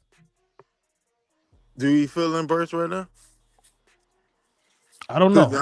I like can't honestly say that. But what I'm asking you is like, why bring him into the situation and you're making him feel uncomfortable his first year starting. Now, Matt Ryan, if he's in year 10, 11, and 12, you see him, his talent level starting to, regress. Okay, all right, let's go ahead and draft the guy while Matt's still here, push him a little bit more. But I don't normally see teams do that with their first round pick, especially if they're drafted in the top 10. Typically, I don't see that. Because it doesn't happen.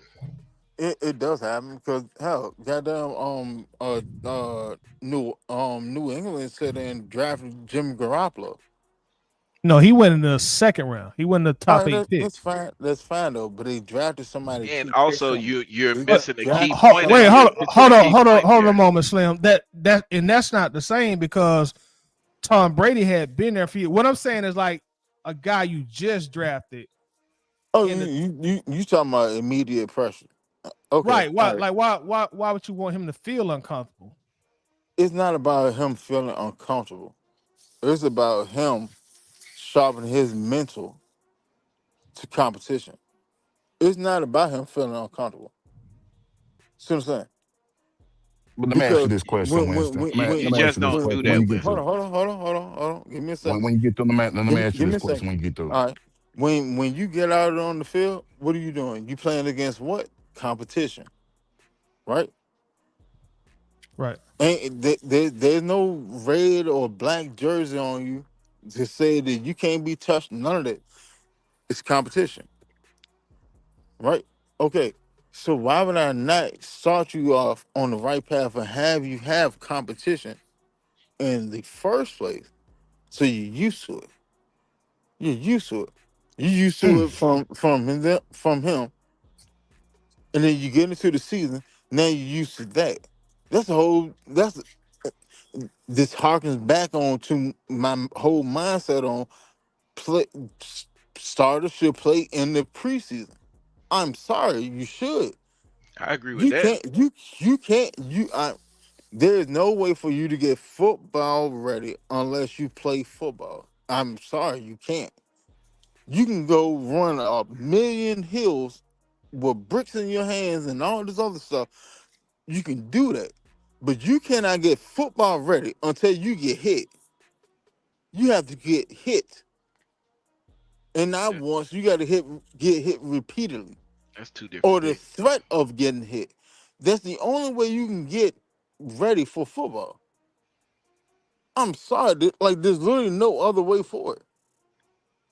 And But you're a starting quarterback in the NFL, so in practice against your team, you're not getting hit. You're not getting touched. I know that I have this safety window. I know that they will sit there and tell them to pull up and just stand around me, and I go complete a pass.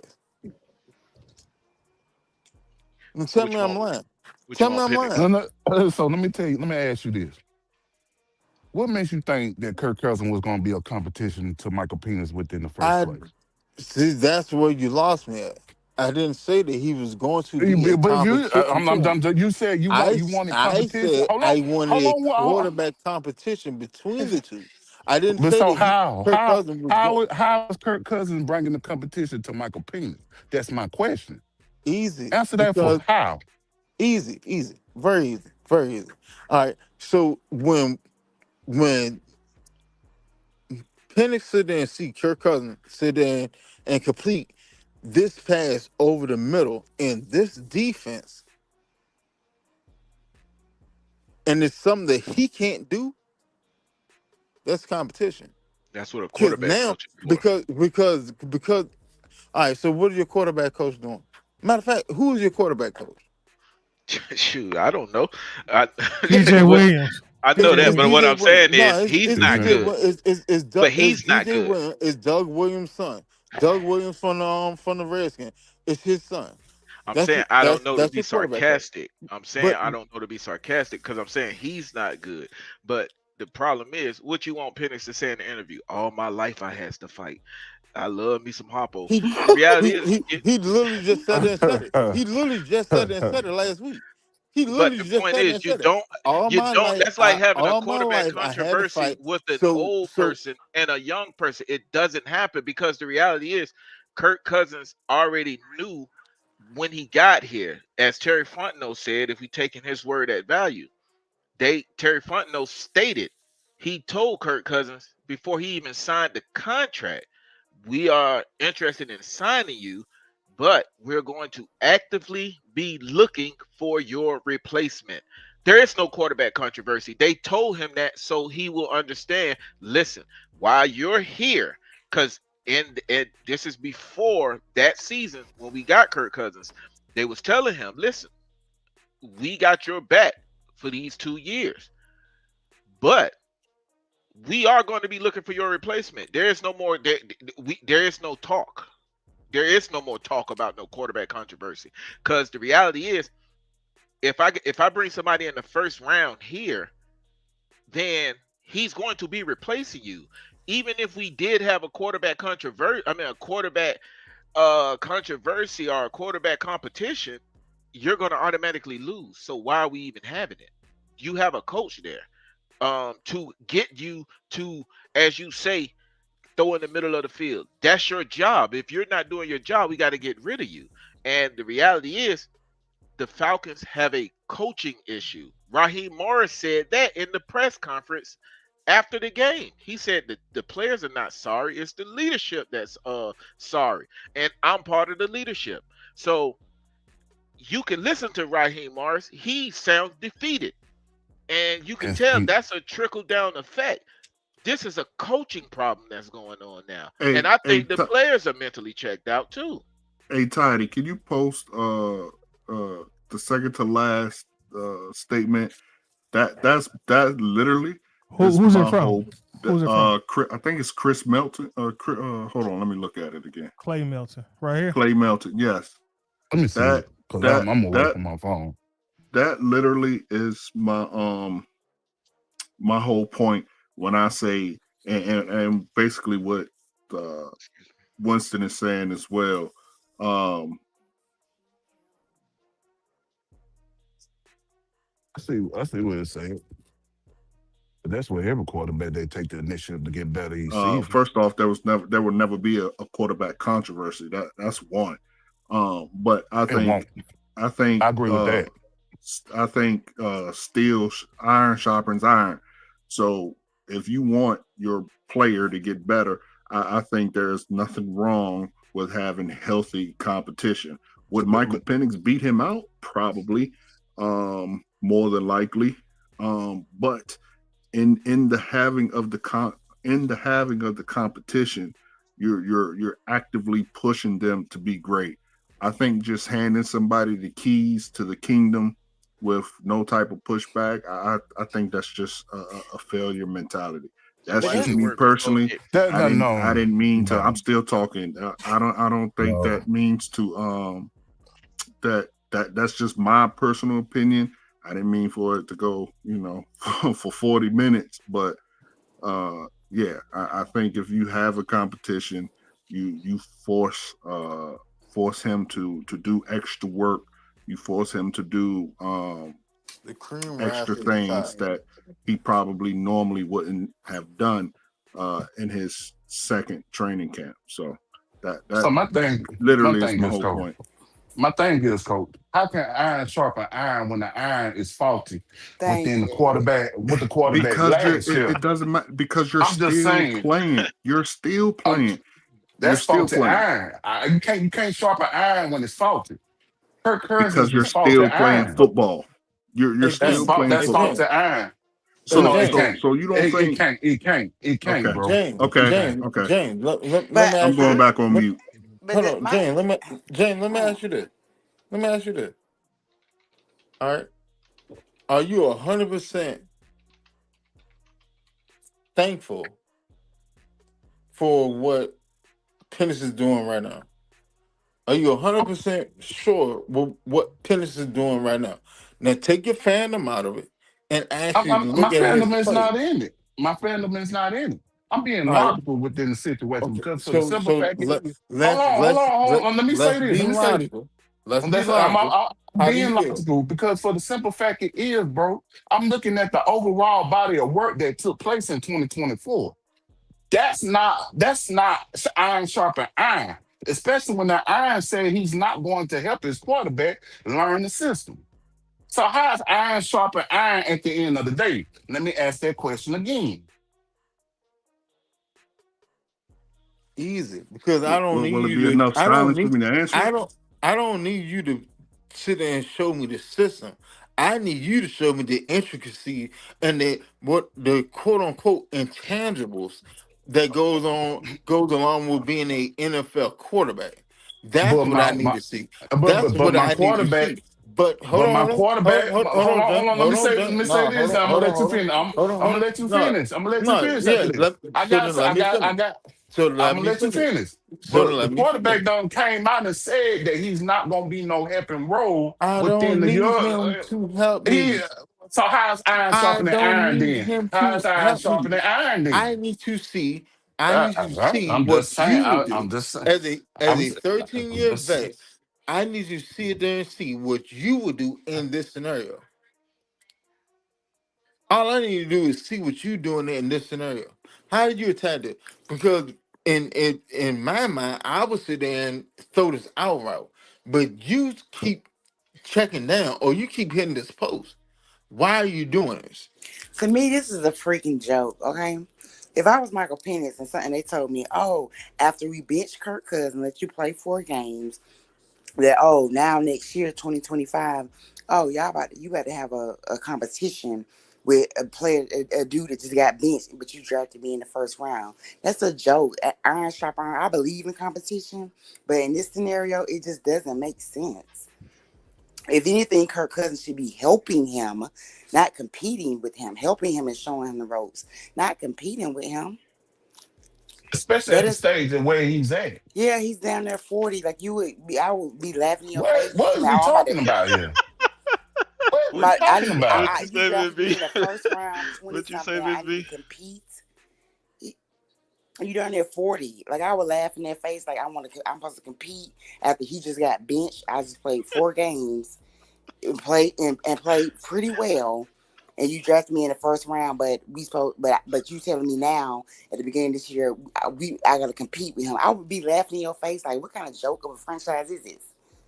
How you? Facts. Why am I like? If you brought somebody else, like a younger quarterback or something like that, or somebody like younger or still got it, then maybe so, or that didn't get benched last year, I, but that just don't make sense in this scenario. Like I said, I believe in competition and stuff like that, but like in this scenario, it just doesn't It doesn't happen. make That's sense to have even happen. It just would be a waste of time. there is no and, quarterback Yeah. controversy if and let me after the say this, quarterback and is let me Oh say drafted. this. God.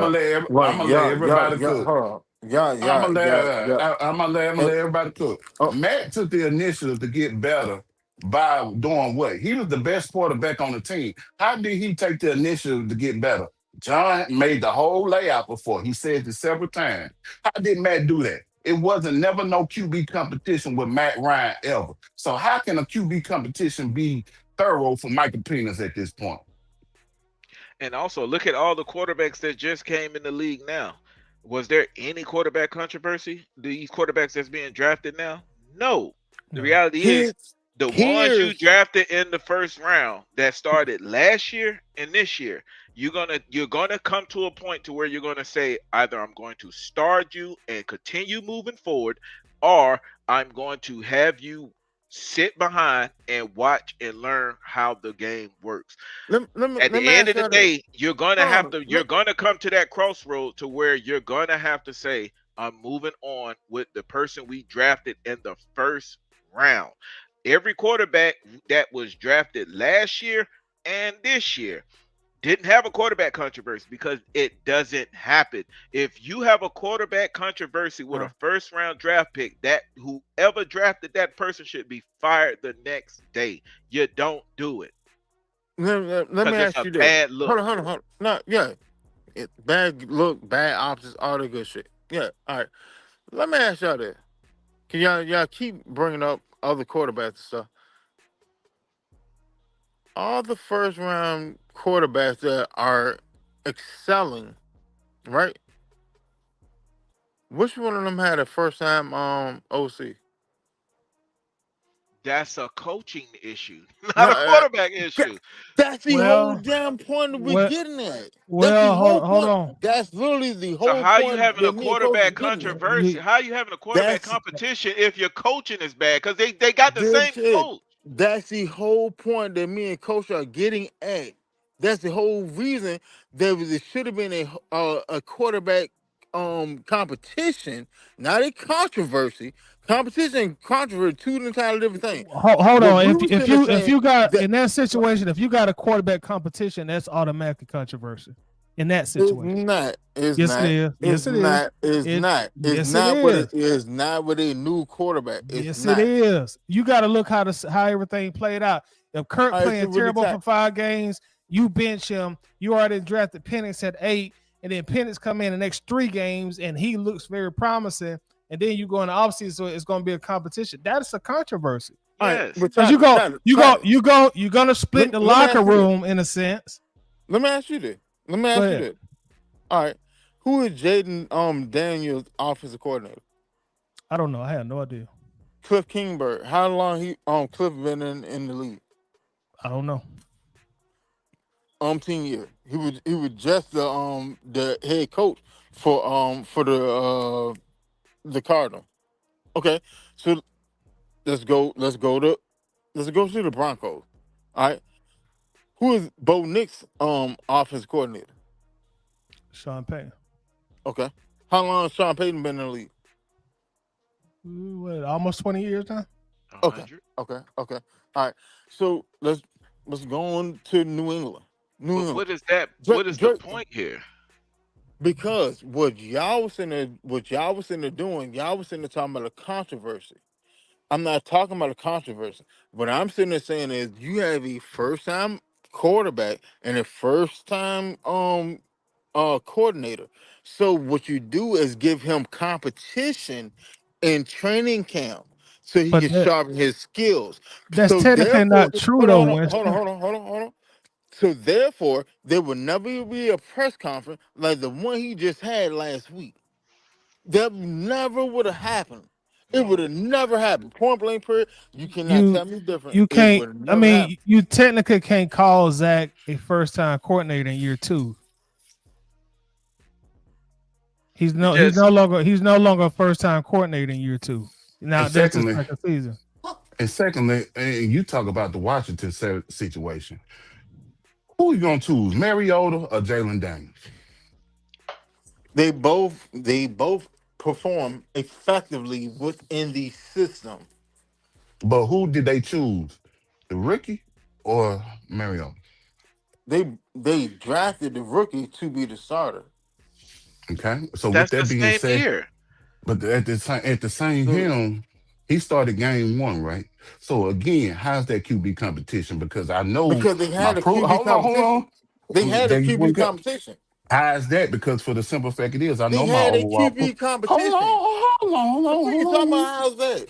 I'm not high as that because for the simple fact it is, bro. Look at the overall body work. So who I'm gonna go with? I'm gonna take my chance with the rookie before the proven veteran Bruh, because the they had veteran a hasn't done nothing. competition. They had a competition in training camp. Jaden Daniels first year. What are you talking about? Man, pull up the They had article. a Look at it. whole Automatic competition. loss. They had a whole competition, and Mariota lost, and Jaden won out. And they I mean, kept okay. pushing Jaden. They had a That whole wasn't no competition. QB competition. That They wasn't no had a competition right there. It competition. What are wasn't. you talking? It wasn't no So competition right there. all right. You said so that works even better. You said it was not a real competition, right? And that's not a competition right there. So then why would it be an issue if we did the exact same shit down here in fucking Atlanta? Because for the simple fact it is, the No, overall stop body it, of work. stop it, Hold stop it, on, because hold you on, no, already no, you no, already no, no. told on yourself. You already I'm gonna told on say, I'm gonna yourself. say, Situation. That's a different it's a situation. different situation for one. For two, the overall body of work of the epic downfall that my quarterback bestowed last year. Why would I go back and have a competition with that? and you couldn't. You was And you forced. couldn't. You was forced to bench That's Kirk Cousins. all So with. you can't have a quarterback competition That's because you what was I'm saying, forced to Winston. bench him. And It this what wasn't like I gotta say this too. Like, all right, we gave Raheem all kind of hell for riding with Kurt for 5 games when everybody was saying he should have pulled him for Penix. When he finally pulled him for Penix, it don't seem like it makes sense to then go back and say, well, now we're gonna have a competition when half the fan base were already saying you should have been pulling him for Penix. facts. Facts. Whenever you bench Kirk, you pass the mantle automatically. Whenever you Yes. bench him, and that's why they waited so long to bench Kirk. Because they gave him every opportunity to redeem himself during that downfall, and he failed. So But what do I have to do in the situation? I have to move my plan B up when I don't want to move my plan B up into motion because for the simple fact we at that time frame we were still in playoff contention. So I got to do what I got to do with my team to make sure that we try to get to the playoff. yes. And that's the you can't have a What? quarterback. That's you can't come back to that well. Here's the thing: you How can't did come that back work to out? that well. It Hold on. doesn't matter How did how that it work out? worked out. It doesn't matter how it worked It- out because the reality is, Penix still going through the ups and downs. He's good. Every quarterback who came in the Bruh. league right now is going to go through their lumps. Penix Hold is on, hold no on, hold on, different. hold on, He's hold on. no different. He's Slim, James, yeah, Miss but B, and who else over there on the stage? Anyway, like y'all literally sat there and turned the me and coach's entire conversation. We're not knocking Penix. We're not sitting there saying that Penix should not be the starter. We're not sitting there saying that Penix can't be good at all. but the The logical whole terms thing, the matching. whole thing that we were sitting there saying was goddamn the coaching was fucked up. no, I ain't hear that part. No, That you hear what you y'all want to hear. no You that hear what you want because to hear and you were and saying then have keep a goddamn trucking. quarterback. You were saying having making Kirk Cousins have a competition with Ain't Penix. What are you is that proving not there? You're part not of proving. coaching? You're Is not that not proving part of anything coaching? there. You're not proving anything. I mean, the thing is, Alright. you're not going to prove anything Yeah, with that by saying to you. Hey, Slim, let me ask you a no. question. But Let me no ask you a team question. does No, that. no, So hold on. Let me ask you a question. Have you like, and it's not a shot at you at all. yes, I None of that. play football. That's All the right. question you're about to How, get at. But once yes, again, indeed. Hold on. How far you got in football? I play semi-pro. But once again, Okay. the thing is, it No. doesn't matter. There is no competition when it comes to your first round draft pick. You're not just by you saying that. If Slim. no team is doing that, no team is Slim. doing that, Winston. So the reality is, why is the Falcons going to be that team that does it? No team does that. So you're ignoring all of Hold on. that. So Brady didn't have a competition No, against Garoppolo that they he did not. ordained as a second round pick. He didn't have a Bra- competition. Brady So didn't have hold no on, competition against Garoppolo. What are you stop it. talking about? Cause you're bullshitting right now. Brady had a competition. He beat Garoppolo out. He got mad that they even drafted Garoppolo, and that's why Garoppolo got pushed out of New England. And you're When missing when the Stop did it. point. Brady have a competition with Garoppolo? Now you got to put me on game on that one. All right, that the off season were the draft year that they took and drafted Garoppolo. They had a competition. It wasn't a competition, but it was a competition, No, right? no, it All right, was. No, No, so it no, then was not. yes, it no, it was, wasn't. and No, it wasn't. Tyler, you're lying to yourself. All That's right, the whole reason. if it was, hold on, no, Hold no, on. let me talk a little bit too. If it was a competition, you got to provide proof of that because that's a bold statement. So you're gonna have to provide some credible evidence that a competition happened instead of you just saying it was a competition, but it wasn't a competition. So you got to prove that because I never heard of Tom Brady having a competition, even when he went down to Tampa. I don't remember Brady ever competing with nobody for a job. Yeah, and the reason why Brady was kind of mad at New England is because Bill Belichick was basically saying we're not gonna win another ring with Brady. And then they end up drafting Garoppolo. But Tom Brady was like, look, all this I'm doing for the team and y'all doing this. Most veteran quarterbacks who been in the league that long and carrying that team will have that. That's the same thing with Brett Favre over there in Green Bay when they drafted, because he was on the tail end of his career, and that's what they thought with Brady. He was on the tail end of his career, so there was no quarterback controversy. There was no quarterback competition either. You can't. It would be disrespectful to a person like Tom Brady to say you're going to have a competition for your job. No, you would never do something like that. Bruh, that's what I'm sitting there telling y'all. Is a competition, but not a competition. The There's no such exact thing. same shit y'all sat there and said. James sat there and said this about 10 minutes ago. What the fuck are you talking about? There's no such thing as that. It That's Matt is Ryan's iron never had a sharpening iron. competition, but it wasn't a competition. Oh my god. So all right. So I play corner. That's my natural. What makes Hold on. a quarterback competition is the head coach going into the offseason saying, yes, there is a quarterback competition. If Bill Belichick never announced that, there was never a competition. Why would you announce that? Like Because we coaches do that all the time. Like, yeah, there is a quarterback competition. everybody knows Garoppolo is not going to beat Tom Brady out for his job. We know this. We know this, right? Can we all agree on that? Yeah, it was never a competition. We all Okay. agree on So that, but you. hold on. But then what did they do? They drafted a quarterback in the second round to go push him, right? They competed in training camp. Can we agree on that? Well, but based on that logic, everybody's competing with everybody in the quarterback room based Stop it. on that. Stop What it. you Stop it. mean? What's the difference? Who Everybody, all right. but no, So hold on. in No, you cannot change the variables hold of on, the analogy you just made. I'm not Yes, you changing the are. ver I'm not changing how What am I you're changing the saying. verb? I'm gonna explain it to you. What you're saying is they drafted a second round quarterback, and based on the fact that they were in the same quarterback room, it automatically made it a competition. If that's the case, That's Matt Ryan was competing with whoever they with who? with With Sean who? Winfrey, who was a seventh round pick because he was in the quarterback room. Tired of stopping. What you A, mean? se- Stop it! a- I'm using no, your you're own not. logic You're against you. Yes, bending my I word. am. You're I'm not. bending my word. I'm not bending your words. You're saying it was a competition, but it wasn't a competition. But because he got drafted in the second round, he was there to push Brady. Technically, everybody in that quarterback room is there to push the next person. So who like in all actuality, which quarterback that came into our quarterback room with Matt Ryan was there to push him? There was nobody in New England's quarterback room to push Brady. Nobody. So all right, so then why Brady pushed to get Garoppolo traded?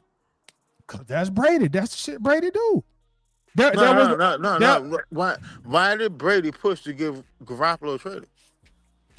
do Because he you didn't like that. He didn't like that you brought in, because Brady still thought he had more years left on him. He didn't want to just. So That's the he same thing with felt Aaron Rodgers. That's the same so thing with he Brett felt Favre. That's the what? same. He felt what? Competition, right? no, he didn't feel competition. I'm sure He Tom did. Brady never looked at that man But as see, competition. What was can you So can you then why highlight he pushed for him to get the traded? coach's corner statement?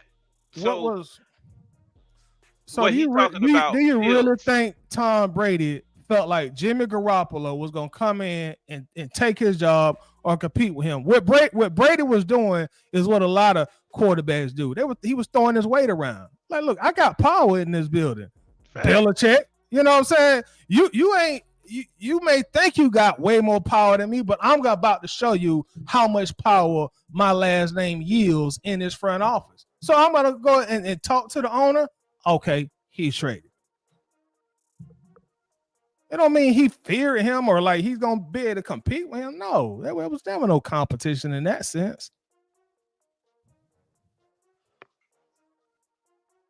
And then with the Fields, I think the culture corner said Fields was in a quarterback competition. Well, the thing with Fields and that quarterback competition was they drafted Mitchell Trubisky in the second round. I mean, not the second round, in the second overall pick in 2017, and he was just awfully horrible. So they said we needed a new quarterback. So that's why they brought in Fields when they drafted him. And you're talking about a quarterback. They was trying to trade off Trubisky to get some kind of draft picks for him. There was no quarterback controversy. Fields was going to automatically win that position. They was And trying to yet again, you're wrong because it had nothing to do with that. It was the redhead dude and what the fuck was their name? Andy Dalton and Nick Foles. Again, bruh, but once please again, stop with the you're false missing the narrative. point. You're missing the point I'm trying to say. When they drafted Mitchell Trubisky, he was supposed to be the Bears' future. But then once they got rid of Mitchell Trubisky, they was in a quarterback situation. And then guess what? When you go get your first round quarterback, which they did with Fields, you're going to start him. There is no quarterback competition in. You're going to start him. You're going to move on. I mean, you're going to move down the line with him. So the reality is that's the point I'm trying to make. There was no quarterback there was no You're just quarterback absolutely competition. wrong. You All right. don't know what you're All right, talking cool. about yet All right, again. cool. So All right. again, All right. it was the exact same thing the Falcons did. They went and got a veteran quarterback and then got another quarterback with the first round draft. And in that training camp, they had a competition between all the quarterbacks to see who got the starting job. And Period. Fields was going to automatically win that because he's the first round draft pick. There is no quarterback. There's you don't do that when it's your Okay. first round draft pick. Y'all keep acting like first round draft picks doesn't mean anything. It means a lot. Now, when you drafted in the third, fourth round, yes, you're going to have to do more to get seen. But when you're drafted in the first round, you're because each pick has a money value to it. So when you're drafted in the first round and you also get that fifth year option, so that comes with a lot more incentives. So you're going to start that player. You're not going to just sit there and say, unless you already got a quarterback in place to where you're going to say, well, we'll have you sit for a year or two. Outside of that, there is no quarterback controversy. So when you finally decide to say, a first round draft pick, you in the shoot, guess what? You in the shoot. There is no questions about it. You better be ready to play. And this is going back with the Atlanta thing. We're having a pointless conversation about this because you wasn't going to have a quarterback. Raheem Morris even said it. He said it. So why are we acting like, well, what you said was wrong? He said God, there was not going to you're be a you're you're quarterback the competition. only one pushing about a competition. You said that, and Coach I said said that. they say they should have got them had a competition as in competing in training camp. Everybody know the Panthers was gonna win it. I So what if need Phoenix lost? I hold on. What I need is for goddamn Kirk Cousins to push Penix to get him better because Kirk Cousins throughout this season and Penix said it. I'm not talking about it. I don't have nobody to He talk to on cannot push him this to and the get third. better Thank you. in a competition. He Yes, can that's help the only him. way you can get He better. can help I'm him get sorry. better by being a The mentor, only way you can by being get a better mentor is and to teaching compete him. against people. There's no other way around that. You can't get better No, that's like not you can. true. You It's can not. get, be- In a you can get in a better. physical sport, how can you get better? You can sit there and learn all you want to do, but if you can see it, but for you without you actually being able to apply it against competition, you cannot get better. So I'm sorry, you can't. here's a new question. Do y'all think this coaching staff is the right staff to develop a quarterback? No, no, no, and no again. No, it's not. You got a whole bunch of no name that don't have nothing on their resume to sit there and try to develop a first round pick at quarterback. No, it's not. I'm I'm gonna I'm gonna initially say no because of all the stuff that has happened this last week or so, but I'm also gonna revert back to what I've commonly said. I really think that's more up to Michael Penix himself than the actual coaches. Because if you look at Penix in his first, 11, 12 games as a starter, he's really not he's really right there where Drake May was at, where Bo Nix was at. So he's really not off course, and he was playing pretty good today until he went down with an injury. So, but ultimately, just to answer the question, I'm just gonna say no. And Thank I think you. if I was, I mean, I was watching Nightcap, and they was talking about Penix viral video, and this is why I still think. Now, granted, if Raheem Morris get fired, that's on him. But I think they need to get rid of Zach Robinson and the quarterback coach and get new people in here.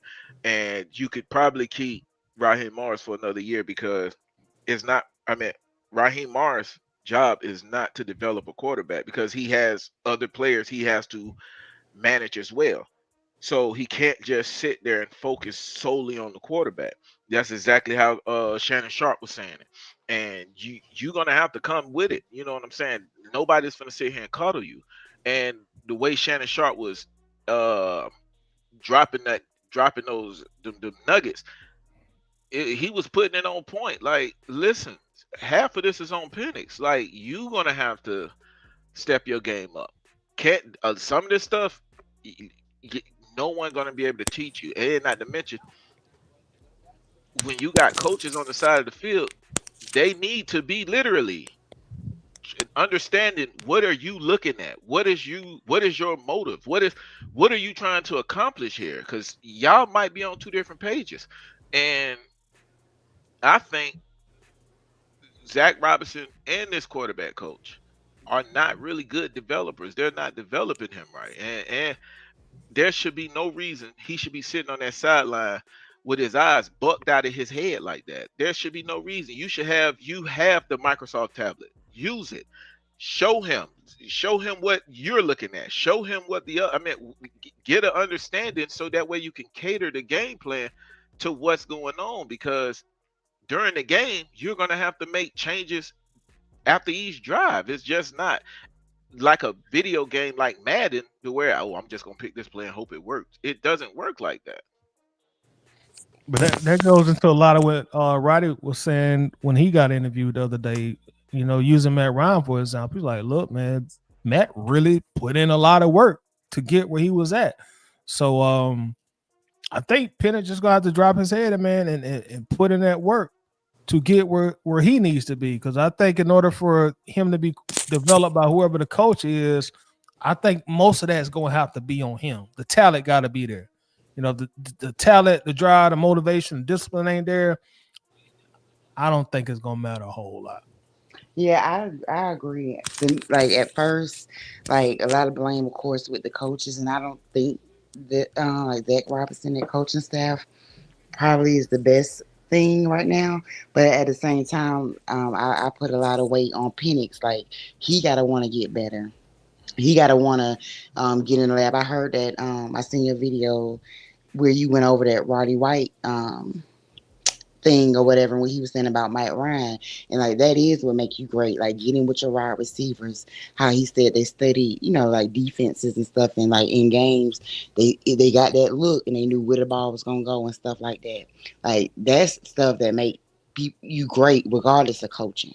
That's something that Penix gotta dig deep on his own, and even if you feel like he don't have support, like make some kind of support system or whatever. Do what you got to do to be the best.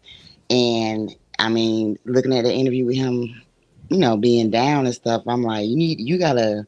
I don't really like that. You know what I'm saying? Like, you gotta fight. Like, forget whatever with Zach Robinson. You frustrated with him. You gotta like rise above that and really work on yourself, because that's really what's gonna make you successful yourself. What you do. I mean, the coaching, yeah, to a certain extent, but like I was telling my dude the other day when I was talking about Penix, me, if I'm confused about them plays, and I'm about to throw it at whoever. Like I like, okay, if I don't like the play call, we gonna do something. I'm gonna get my receivers with Bijan, whoever or whatever. If I don't like how this offensive coordinator is going, like once I do it, who gonna check me? I don't know. That's just my thing. Like, Yeah, forget it. he doesn't have the equity to do that yet, Miss B. I understand, but I guess I don't know. I guess me, I be want to win, so like forget all y'all, and hopefully it work out, and y'all ain't got nothing to say. But I don't know. Like I said, I think it does fall a lot on Michael Penix of being better, doing better each week, and if he feel like he don't got support within the NFL, that's sad. But he need to find it somewhere from somebody.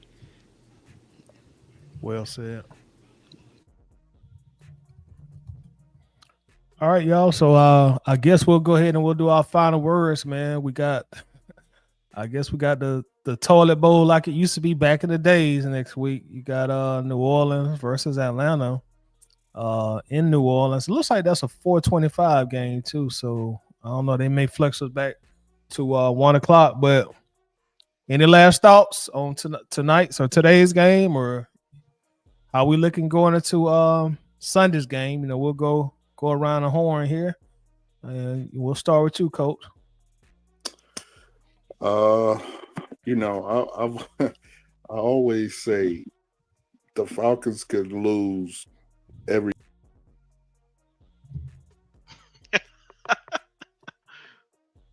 What the What world? happened to Coach? I think we lost Coach.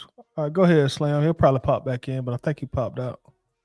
Um, I just think the Falcons, like this game sums up the whole Falcons season, and I think either something got to happen this week, and if Raheem Mars jump up there and say no changes, then you really got to start looking at him. And about the trash Saints, really no game is a gimme now when it comes to the Falcons because X. you clearly see teams are quickly, and I mean quickly, identifying the weakest link on the team, and it's hard to cover it up, and it's hard to uh, really make adjustments when the weakest link is looking the quarterback right in the face. So um, I kind of think people are now allowing the Falcons to get all these blitzes going off because they know you're going to tend to leave the back end open, and that forces your one-on-ones to play good coverage, and they allowing manufactured pressure, which means, yeah, I'm gonna let you bring a lot of folks in there, but that means you're gonna leave Nate Bertrand, Nate Brooks, Natron Brooks, and JD Bertrand by themselves to play man to man coverage, and I'm gonna get that out every time, which stats are showing that they're getting it out every time. So um, I think if something major doesn't change, we might we might as well just look at what's going on now. And just hope Zach Robinson move on to bigger and better things outside of this season because I actually think we got a good team, and I think Michael Penix is our future. But right now, with this college style offense, it's not fooling anybody, and that's basically the whole sum of it. Well said. Well said. All right, Winston. Final thoughts. This game, last game.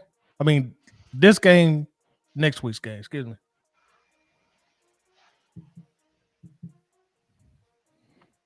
You still there, Winston? All right, he may step away, so we'll keep going. Miss B, final thoughts. Yes, my final thoughts. I mean, the season is over for me. Okay. So I'm just watching the watch. Like I said, I mean, these last couple games. Hopefully, I don't know if Michael Penix will be out or not, but if he do play or whatever, hopefully he can work on his craft. And even though, like I said, it's for no reason, for it's like going to no playoffs or anything, maybe he can get better for next year because at this point the team is toast.